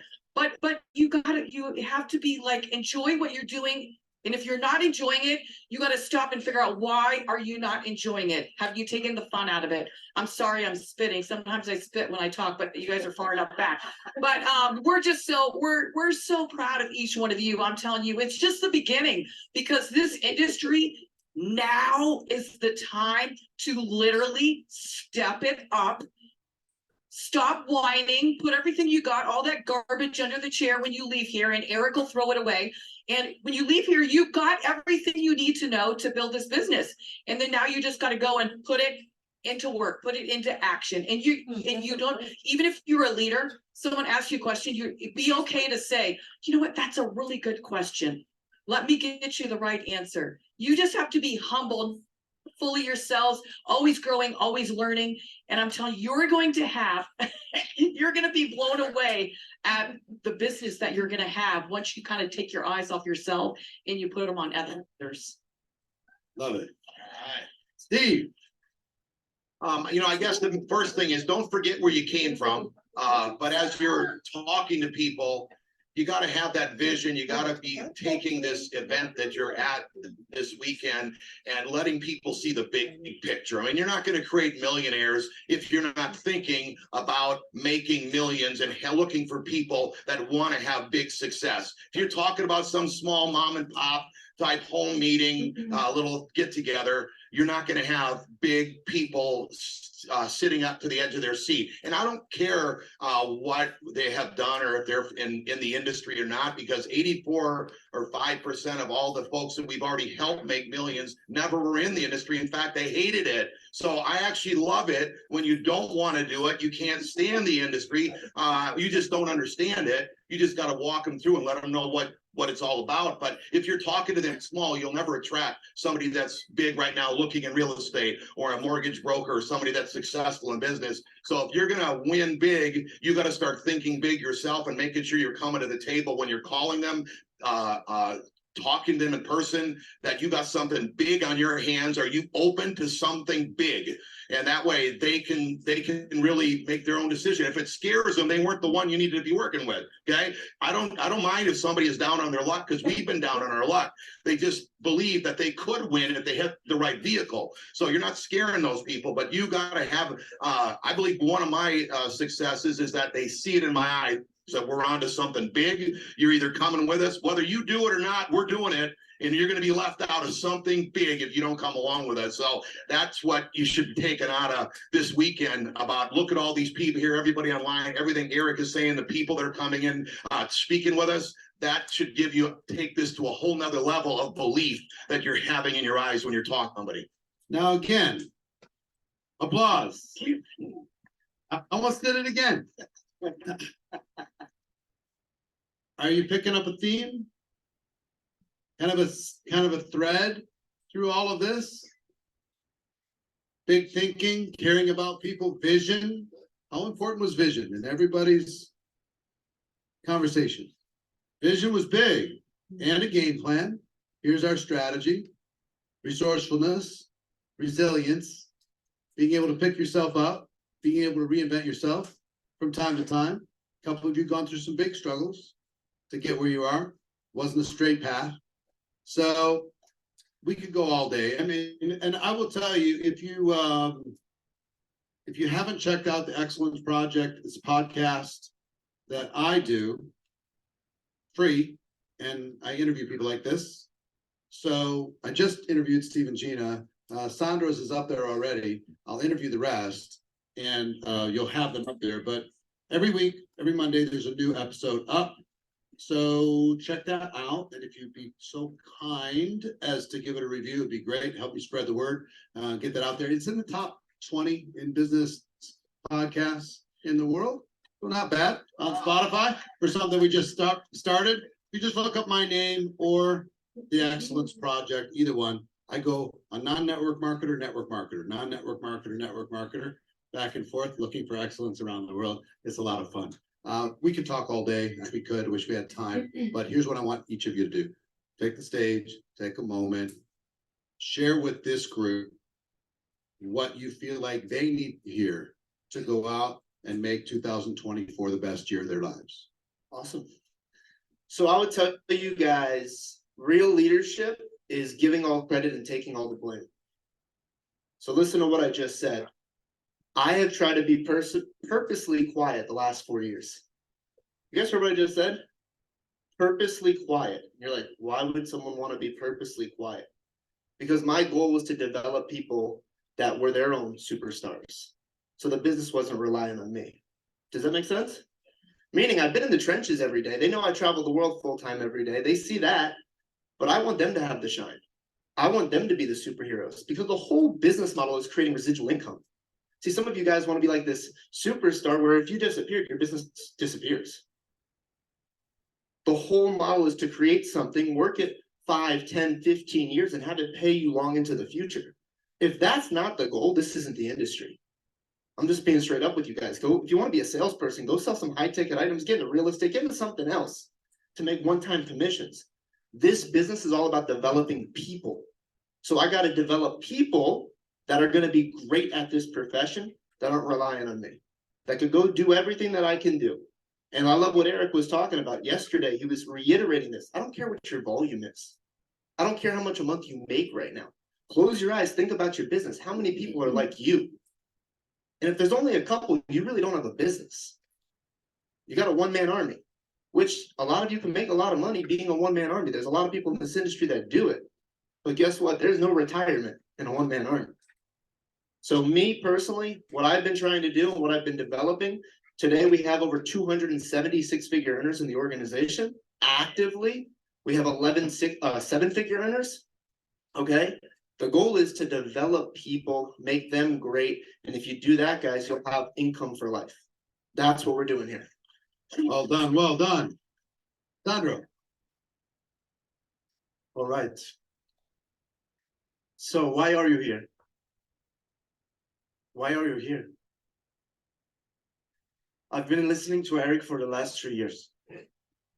The content didn't change. And I hope it will never change because it's good enough. Leadership is played on a different level, guys. Leadership is played within us, in you. I heard people talking about pain.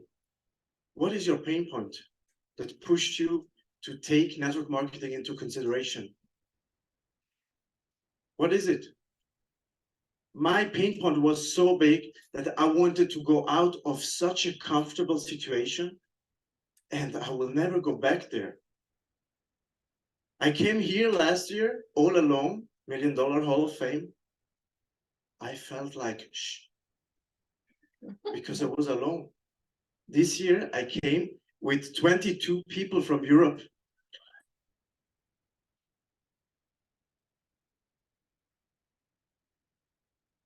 Why did I do that? Sense of responsibility. You need to take action. You need to be responsible for everything. You know the root of the word responsibility? Be able to give responses. We are here. We are listening to everything, so we can go back and give responses to our team. Next year, our team comes with us, and they will be able to give responses to their team. This is how it goes. Now I want to share with you my vision. And I really appreciate that Jeff said what he said today, because he said we need to go out and play in their world. Why we act like network marketing is different. Once you understand that network marketing is comparable to any other business out there, you will change the game. Who's the best soccer player in the world? Cristiano Ronaldo, says this Portuguese lady, of course. Someone can say Lionel Messi. Who's the best basketball player in the world? LeBron James, of course. Now comes the question. Who's the best network marketer in the world? Why we don't know who's the best network marketer in the world? Because we still think that network marketing is something on the side. Guys, we need to be right in the middle. I see how people in school think, one day I want to be like Rakan. One day I want to be like Giordano. I want to be like Mariana. I want to be like Manuela. I want to be like Neuza, like Alessandro, like Edita. I don't care. But this is where we need to take this industry. And we need to do all together. We need to collaborate in this. We need to come back here every year where the fire is, so that we understand and we bring back the fire to our teams to become ourselves a fire for our teams. That's it. So I'm trying to recruit you for that. Are you in? well done, well done. Julie, Well, just like you said, why are you here? No joke. It's a part of an operation that I do daily. Why do I do it? How much time am I willing to give up? And my other hobbies, fun time, downtime, relax time, sleep. How much time am I willing to give up for my dreams? How much money am I shooting for? This is how I onboard myself every month, my market partners, my stock market partners, and I learned it from him. Why? How much time? How much money? Who can you serve? How are you going to do it? And if you can't serve people, you can learn. So everyone on the screen, you guys might look at some of these people here and think like, that's not me, that will never be me. You're gonna have to get that thought out of your head. You're gonna have to drop it. God's blessed you. He put you here for a reason, and he'll put people in front of you for a reason. All you have to do is say, God, give me the words to speak, and I'll be brave enough to speak it. You guys, that's how I got here, and it's serving people. Don't be afraid to make mistakes. Every time you learn mistakes, you get to put that in your belt buckle. You get to take it with you. You get to teach other people. Every time I made a mistake, I grew more than I did when I did it right. And you guys, the wheel is there.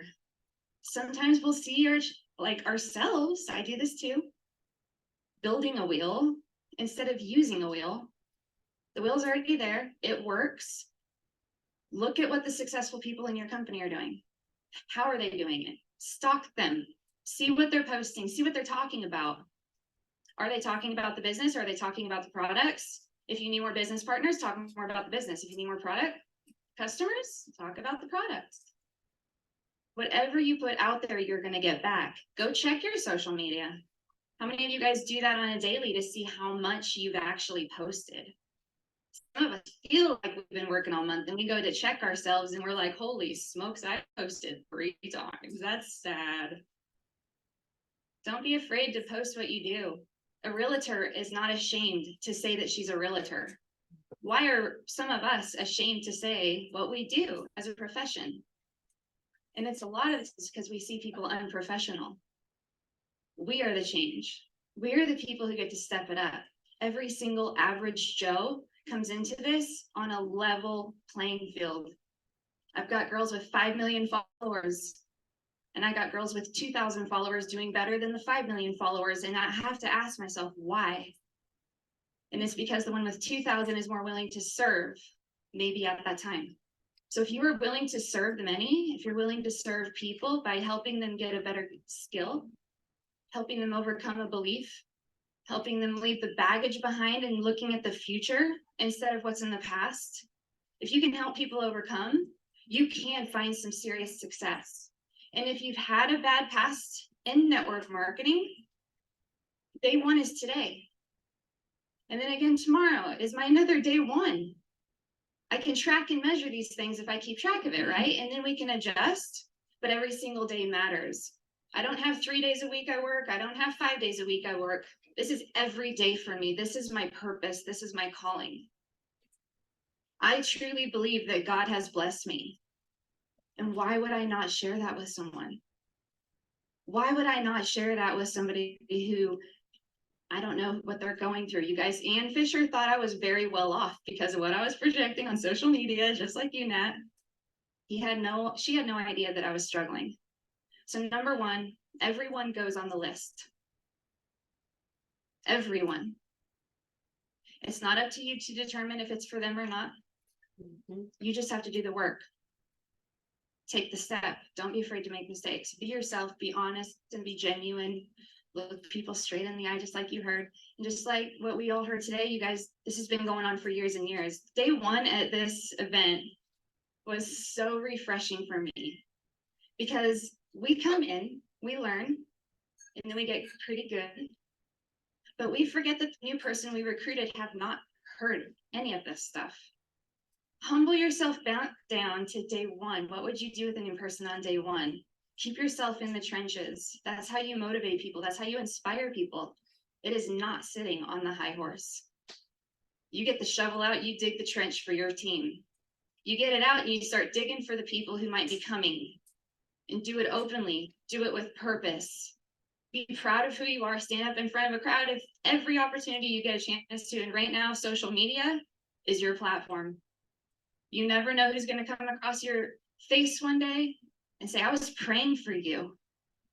I was praying for you.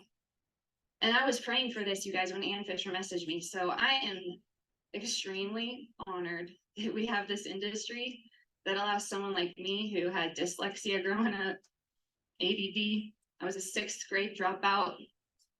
6th grade. Went back and got my GED, and then I became a college dropout. My husband worked hard, but apparently I spent too much on college. But I definitely paid him back. So if I can do this, My story is, if I can do this, you can do this. Anybody can truly do this. Ask God for help, take the first step, and I promise He will deliver you. Well done. Natalie, Don't allow the process to pump you out of the promise. How many of you know that the man at the top of the mountain did not fall there? You better believe that he had a lot of scrapes and bruises. He ran out of breath. He wanted to turn around, but he kept going because he knew that the view at the top was going to be so amazing. As network marketers, when you get tired, do not quit, learn to rest. Second thing, learn to speak life. You frame your world with your words. You ever run into somebody, you ask them how they're doing, and they say, oh, I'm just making it. And you look at their life and it reflects that. They're always just making it. Stop saying my little team. No, my big team. You can have 2 people in your organization say my big team and I. Speak life. The third thing I would say is study the goats of the industry. When I first started out, I had no idea about network marketing. So I started watching and mimicking some of the goats of the industry. Now, where I am today, I still study the goats of all industries. I see what it is that I went to a Mick Jagger concert, and I was like, how old is this guy hopping around like this? And my behind was complaining about getting out of bed and my knees was hurting. I couldn't even say that anymore after seeing the concert. So I like to sit front row, Beyonce, watching what is it? What is it that all of these people have in common? And I realized that it's consistency. They're driven, they're hard worker, they're just triple threats. They don't give up. And the last thing that I would say is just stay close to the fire. You don't have to know everything. That's what the leaders are for. You plug into us. A lot of people say, I don't know what to do. What should I do? You don't have to know everything at first. I didn't know anything at first, but I plugged into my leaders. They were my mouthpiece until I got to where I was, right? So learn to leverage the time and the talent of your leadership and go out and remember why you started network marketing in the first place.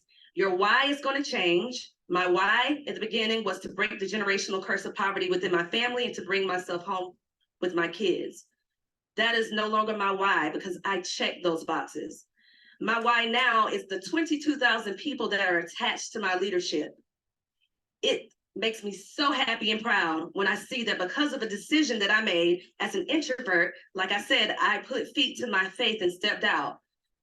Because of my decision, there's a lot of people who were able to leave abusive relationships. They didn't have to stay because they didn't have the finances. For me to see things like this makes it all worth it. Get out of your own way. It's not about you. It's bigger than you. You're gonna go through some things, but the people that are in the front of the room, we went through the most things. The only thing that is different than us and you guys is that we decided to not stop. So y'all go out and win for your families. well done, well done. Andrew, Yeah, so I think I'd really just like to talk about 2 things. And I think it's once again a common thing that they've all spoken about as well. And I'm really aware that I'm talking to people at different levels here. So I think I really want to talk to now are, and because it's a leadership panel, the people who want to become leaders. And in the beginning, it really is about finding your why. It really is. You've heard a couple of them say that it's a why that drove them. For me in the beginning, my why was to make sure that my little autistic daughter had a full-time mom and dad. We only found out a couple of years later that my son's also autistic. And so in the beginning, my why, and you have to find that thing that drives you. What's that thing that when you wake up in the morning, you don't feel like doing anything. And when you wake up, you know that this is why you're going to go and do the hard yards that day. For me, in the beginning, it was my 2 children. That was it. For me, every time I felt like not doing something, I remembered I've got 2 children. They're going to need lots and lots of therapy. It's going to cost us so much money. How are you going to do it? And that would make me go out from 7 o'clock in the morning till 10 o'clock at night, doing the same thing over and over. If I had not found my why, here's the important thing. If I had not clearly identified my why early on, I wouldn't have been able to do the second thing. By the way, my wife's changed. My kids have got a full-time mom. They've got all the therapy they need in the world. My wife was able to quit her full-time job in 2016. She is their hero. I'm so blessed, and they are so blessed that the mother that pours into them. I recorded the health section earlier for my wife, so I'm not supposed to, but it was going straight to Paula. Okay. No problem. And so we've achieved that. My why now is to make sure that other children get full-time parents. Because don't they deserve that? Isn't that what's wrong with our world right now? The parents are married to their jobs and children are growing up in parentless homes. What a responsibility it is for this profession. Do you see the bigger picture? It's not about you. It's not about you. I know that my children have a fighting chance with their challenges in life because they're full-time parents. More children deserve full-time parents, and that's our responsibility. So I have a why that drives me every single day. But here's the thing, if I hadn't had that why to start with, I would never have been able to develop myself as a leader. And here's the crux. In the beginning, you need to learn to lead yourself first. That's where leadership starts. The first person that you need to lead is yourself. And that only comes from being in the same room with people that are better than you are. Personal development. Who are you listening to? What are you listening to? What is your focus on? If you cannot learn to lead yourself first, how on earth are you going to learn lead big teams? How are you going to do that? And so that's why I'm so grateful for what you've put out here, Eric and Marina. In 2013, I arrived at GoPro. My first GoPro broke, $2,000-$3,000 a month. Stayed in a room with 6 people. Same room. So for those of you who think that these guys are all born with the silver spoon in their mouth, most of us started in this profession out of desperation. We were broke. We had no other choice. And 10 years later, because of a big why, learning to lead myself first, I was able to lead others. And that's really what I want to leave you with. Have a big why, learn to lead yourself first. Thank you. So, are you guys ready? Oh my God. The event this weekend is called Wake Up Call. Are you awake? No, you have to be awake. I don't think that's a very good yes. Are you awake? The wake up call. Take a sip every time she plays. So that means that each one of you are going to go home and implement what you've learned this weekend. You're going to go income activities when you get home. You're going to keep going. When something comes down, you're not going to stop. If you have one doubt, any of you in here, you have to be honest with yourself. If you have one doubt that you can't move forward and move on, you have to invest in yourself and sign up for the February. The events are in February, and they're both in February. One starts in January. January and February. I saw the February 6th, 7th just a second ago. You have to enroll in those events because you still have something that, even if it's a half of a question in your heart, in your mind, you are going to struggle to move on. So you have to invest in yourself one more time. Guys, there's nothing out there like this industry that gives you the financial freedom. You can do when you want, with who you want, where you want. I mean, I flew for the airlines for 25 years. I had free passes, but did I ever go on a free trip? No. Steve's a pro water skier. It looks like, oh my gosh, he's like amazing. It is not amazing. You know how hard those falls are? He used to put me in his videos and I thought, oh my God, I'm going to die. I'm going to die. This is it. I'm done. So I encourage you, whatever you got going on in your life, you're here for a reason. Those of you online, if you have not enrolled in the next event, you must enroll because you have got to get it done in 2024. It's your time. It's called the Wake Up Call. He did it for a reason because 2024 is going to be huge. And the momentum is now in every single company, every organization. People are crushing it, and there's no reason why you can't. God bless you guys. I look forward to hearing you up here. All right. And Steve. What a blessing, everybody sharing up here this afternoon. I will say this much, like Gina's saying, it's time to wake up. The world is just starving for leaders.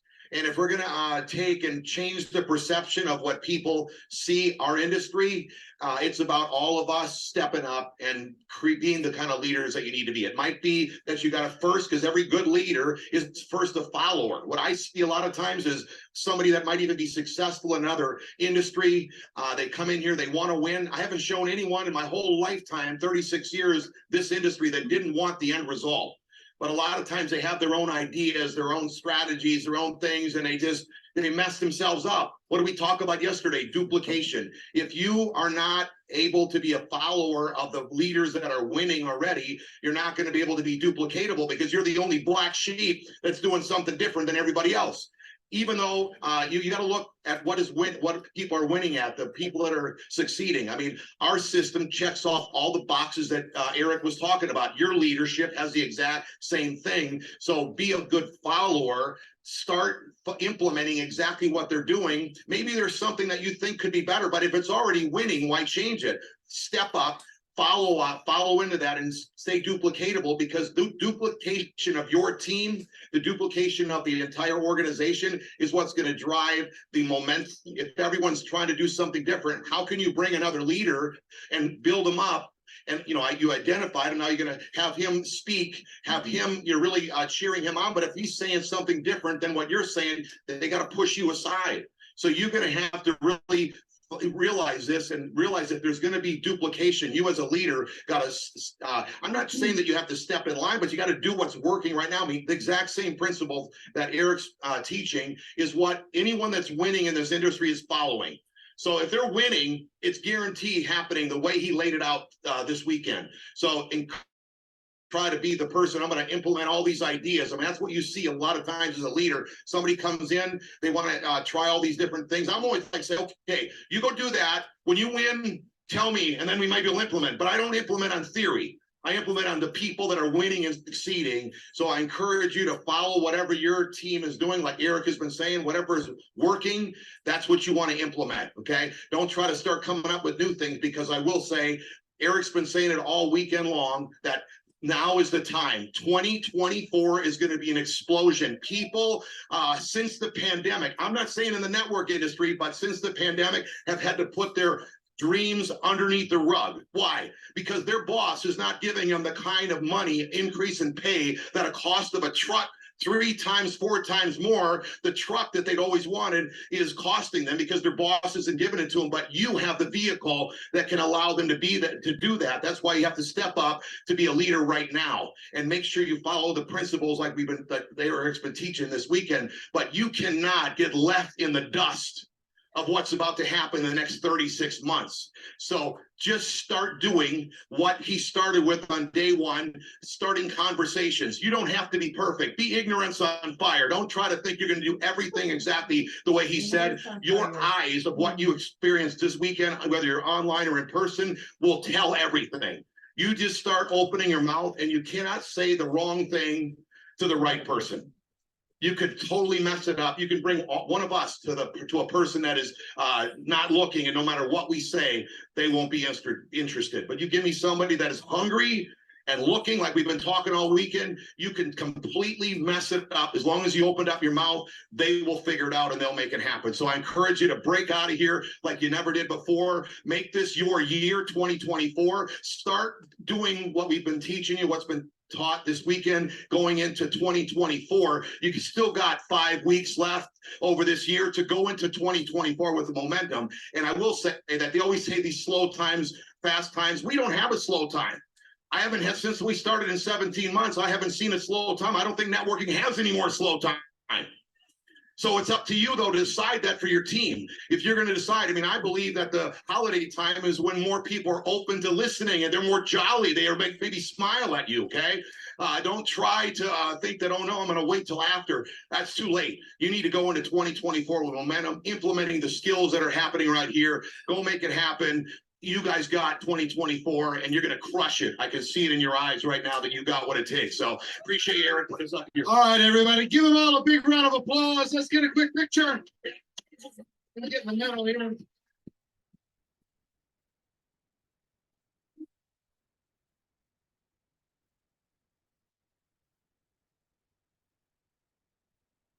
All right, let's bring Robbie back out. I'll be back in just a minute.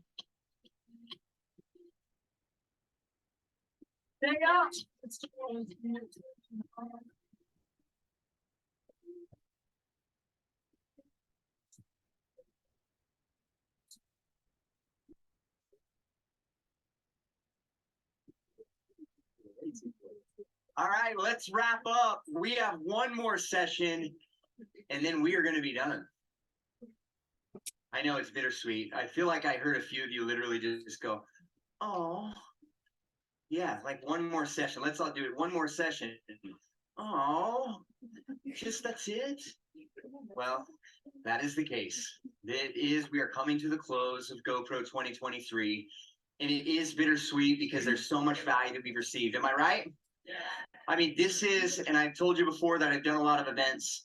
This has been by far the most powerful event that I've ever been a part of. So I want to first say thank you to every one of you who are here live that gave your energy, your value, and all of those things. Let's give you, those of you that are in this room, a round of applause, please. Thank you.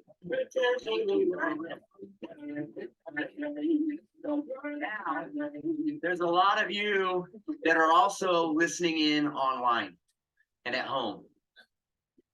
So many of you are just sitting in your home right now, maybe not feeling this energy, but feeling inside the own energy that you've felt. You've got your list of things that you want to do. You've got all of this excitement going forward.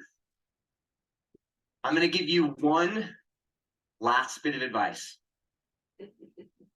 Focus your why. All of those things will work when you are focused on your why. I loved what these leaders had to say. I had one leader once telling me, so he's from Tennessee, he says, if your why don't make you cry, give it another try. Our why is so important. Now, my why for being here was to help you believe more in yourself and the opportunity that you have. So I want to find out how I did. How many of you, by raise a hand, have a much stronger belief that you personally can get this done? Raise your hands high. Keep them up. Look around. We all know we can do this. Those of you that are home, you know that you can do this. You just learned from Eric Worre. You learned from Patrick Bet-David. You learned from Jeff Folson. You learned from all of these panelists. So much value for this weekend was received by all of us. Focus your why, put it into practice, and work works. Put it into work. Now, this event is not possible without so many people. And it's so important that we recognize those that make an event like this happen. So if we could, I'm going to list a few of the individuals and the teams that have made this possible. And as we do that, let's not be seated. Please.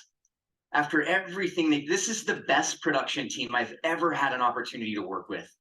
And that is not an exaggeration.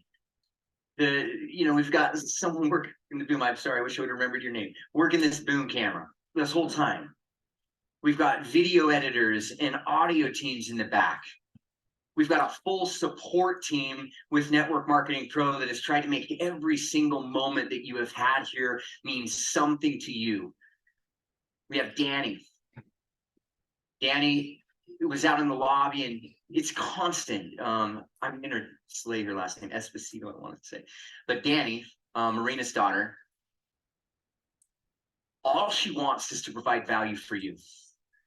It's like this family has created this incredible opportunity for you, and they just want to give and give and give.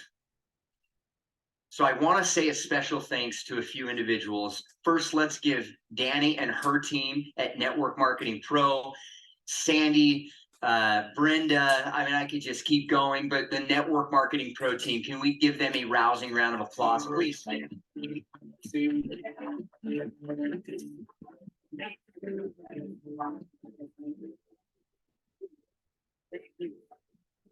Please stay standing. Let's also thank the team here at Worre Studios, the production team, the sound team, the audio team, and my goodness, Larry, the president of Worre Studios, one of the most professional, aware, wise individuals that I've had an opportunity to work with.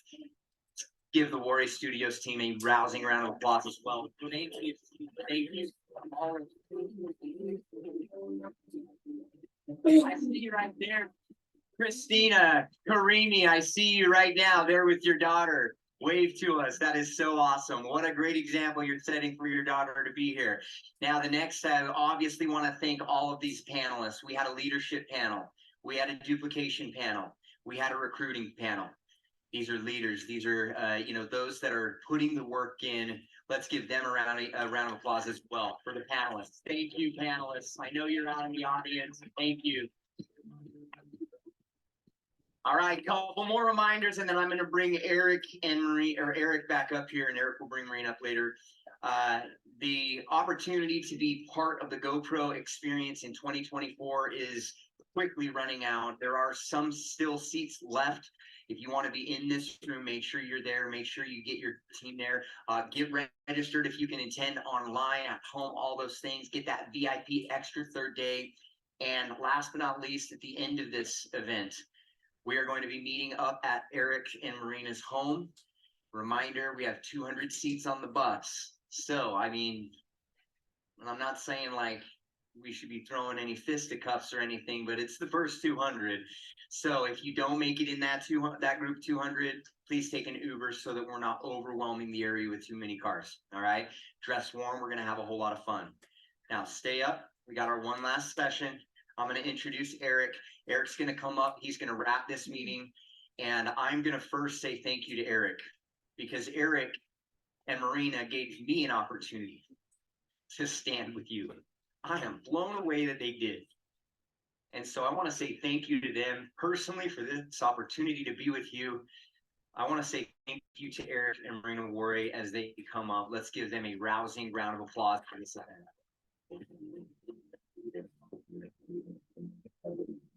All right, I'll be in first. Give Robbie another big round of applause for helping out. All right, have a seat. Have a seat. To all of you watching around the world, I know it might be late. Throw what time it is where you live into the chat. I'm curious. Throw what time it is. 8:40, 9 p.m., not so bad. 3 a.m., 1 a.m. I love it. I love it. I love it. 2:43 a.m.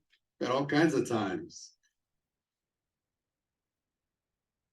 I don't know about you, but I'm tired. I'm tired, but my heart is full. I'm tired, but I feel like we accomplished something together. I'm tired, but we have work to do as we leave here. So what I'd like to just do is summarize just a few things. Because in all of the 3 days and notes and everything else, let me start by saying this. Network marketing isn't perfect. It has its challenges, it has its problems. But if you have an entrepreneurial bone in your body, there's no doubt that this is better. What we have is better than what anybody else has for the average person. Don't ever forget that, please.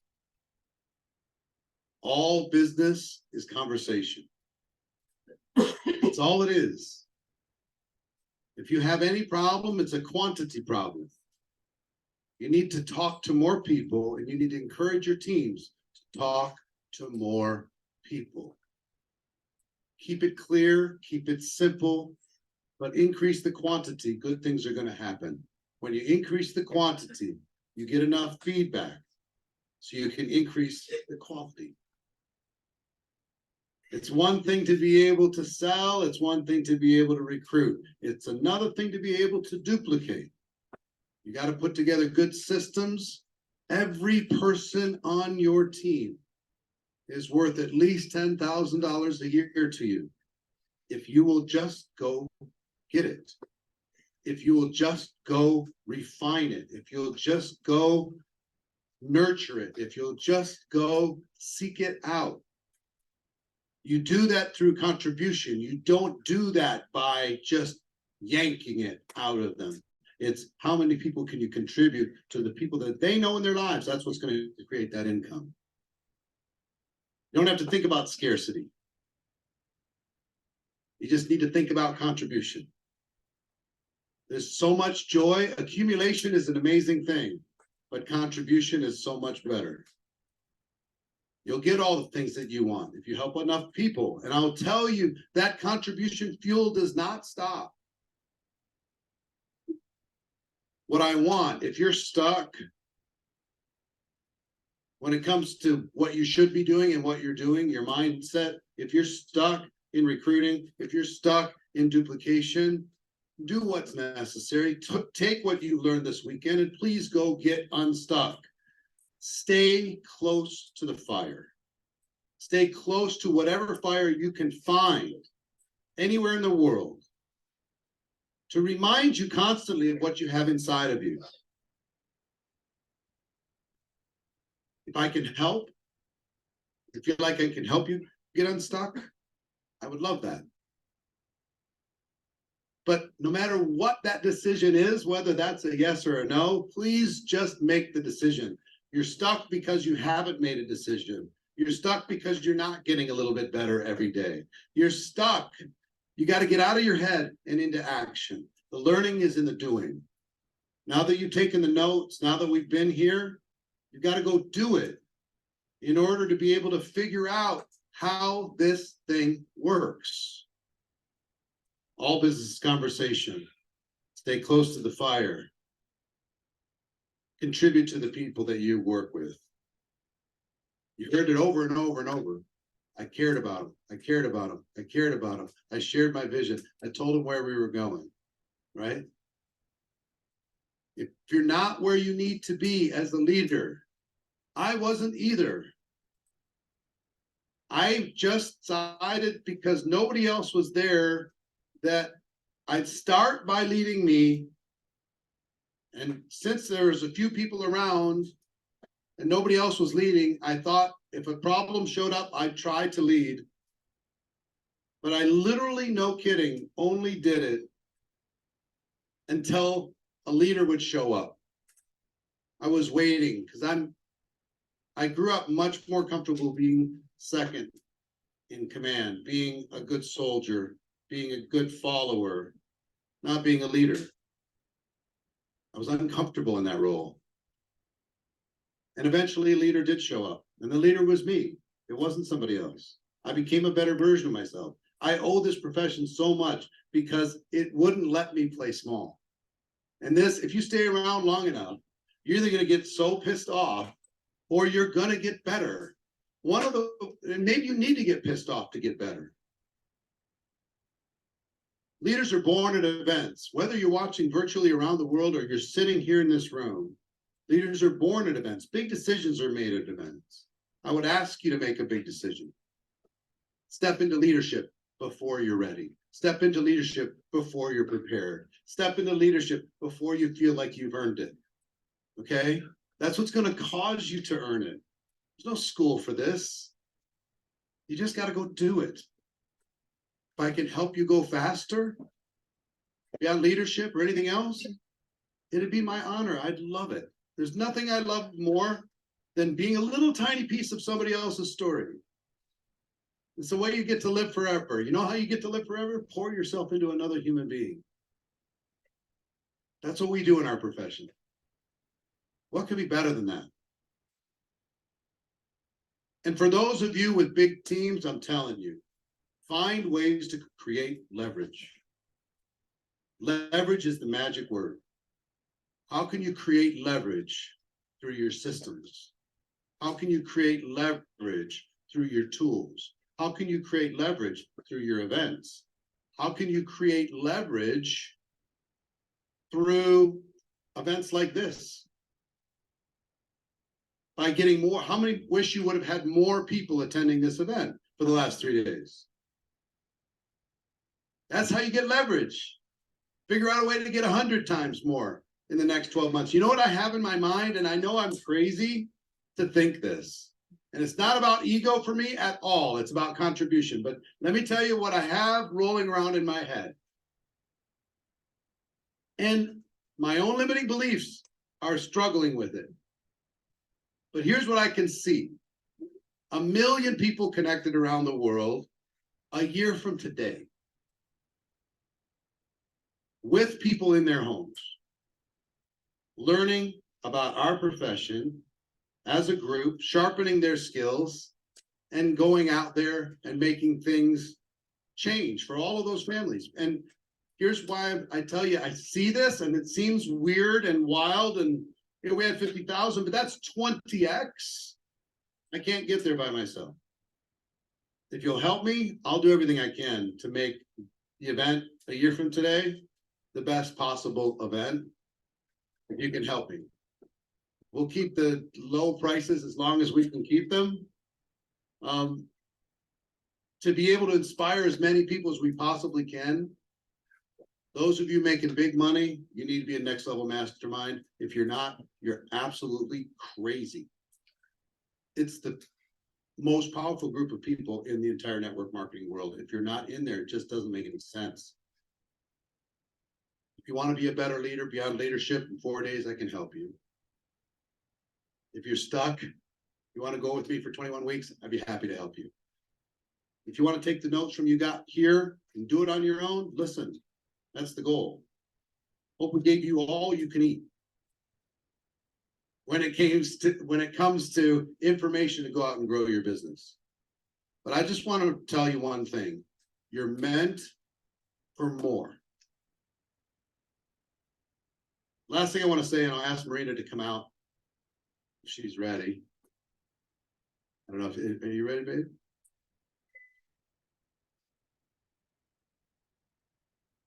He's coming. Come on, whenever you're ready.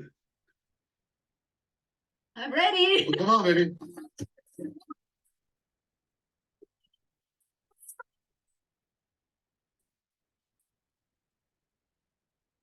So, I want to say one thing and then I'll let her have the last word. She built this place. She helps run the company. Couldn't do anything that I do without her and without our family and our inside our company and our family in our blood and our family here in this room. So many friends. Last thing I want to tell you is every single one of us is playing small. Every single one of us is still sitting in the kiddie games. We're still just joking around. We're acting small. We're playing small. Our goals are small. Our vision is small. And I'm not talking about saying that you should be embarrassed. What I'm saying is we have to look up. We have to expand our vision.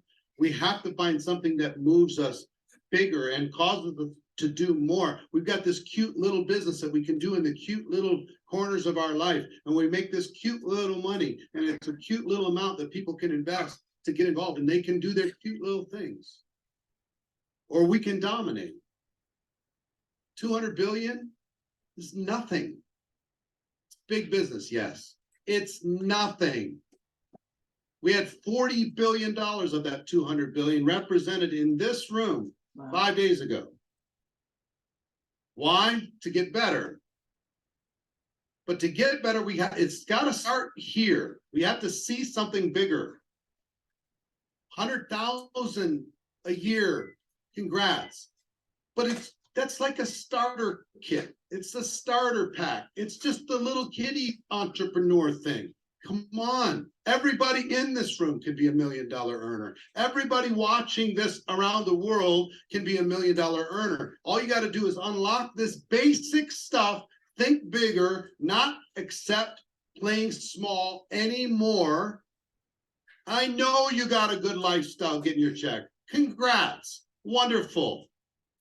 Now let's see how many people we can help. I love being around my big thinking friends. And I want all of you to push me. let's agree to do one thing. I'll push you, all of you, if you'll agree to push me.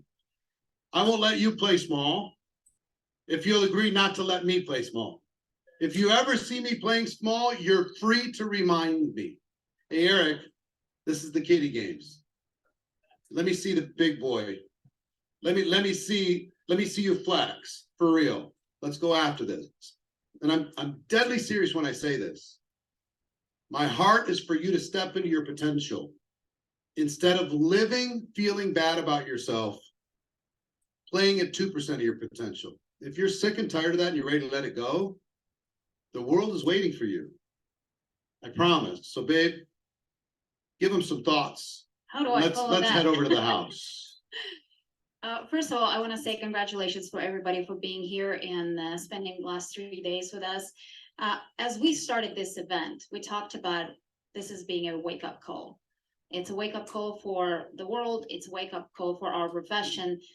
You all know that the world and our profession specifically are going through interesting, challenging times. And that's when we are, as leaders, show our true face. That's where we show our true power, because they're going to be people who are going to be challenged by the times, who are going to be scared, hiding their head in the sand, and waiting for the storm to pass.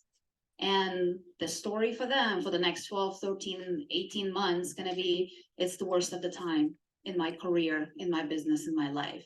And they're going to be a different group of people who will take action, who will look at face of the adversity, who will not worry about my check 2 years ago, a year ago, how big it was and what it is now, but they actually will take action. And guess what? They will take the market share of those who are hiding their head in the sand. How many of you are ready to take a market share? So I want to invite all of you to think of one thing. Somebody thought well enough about you to share this gift of network marketing. I truly believe that inside of this profession, we have a gift. Inside of your products, inside of your services, and the financial opportunity we offer to people. I do believe we have that blessing. So continue to become better, continue to become stronger, step into the leadership you always meant to be, into your power that you always meant to have, and continue to share this blessing with the rest of the world. There are so many people crying themselves to sleep every single night praying for a solution, and you might just have one. I love you guys. Thank you so much. Everybody at home, See you next time. we love you. Let's see your hands. We appreciate you all very much. Crush it. It's your time. It's your moment. Everybody here in person, we'll see you at the house. I can't wait to party with all of you people. It's gonna be amazing. We'll see you there. Love you all.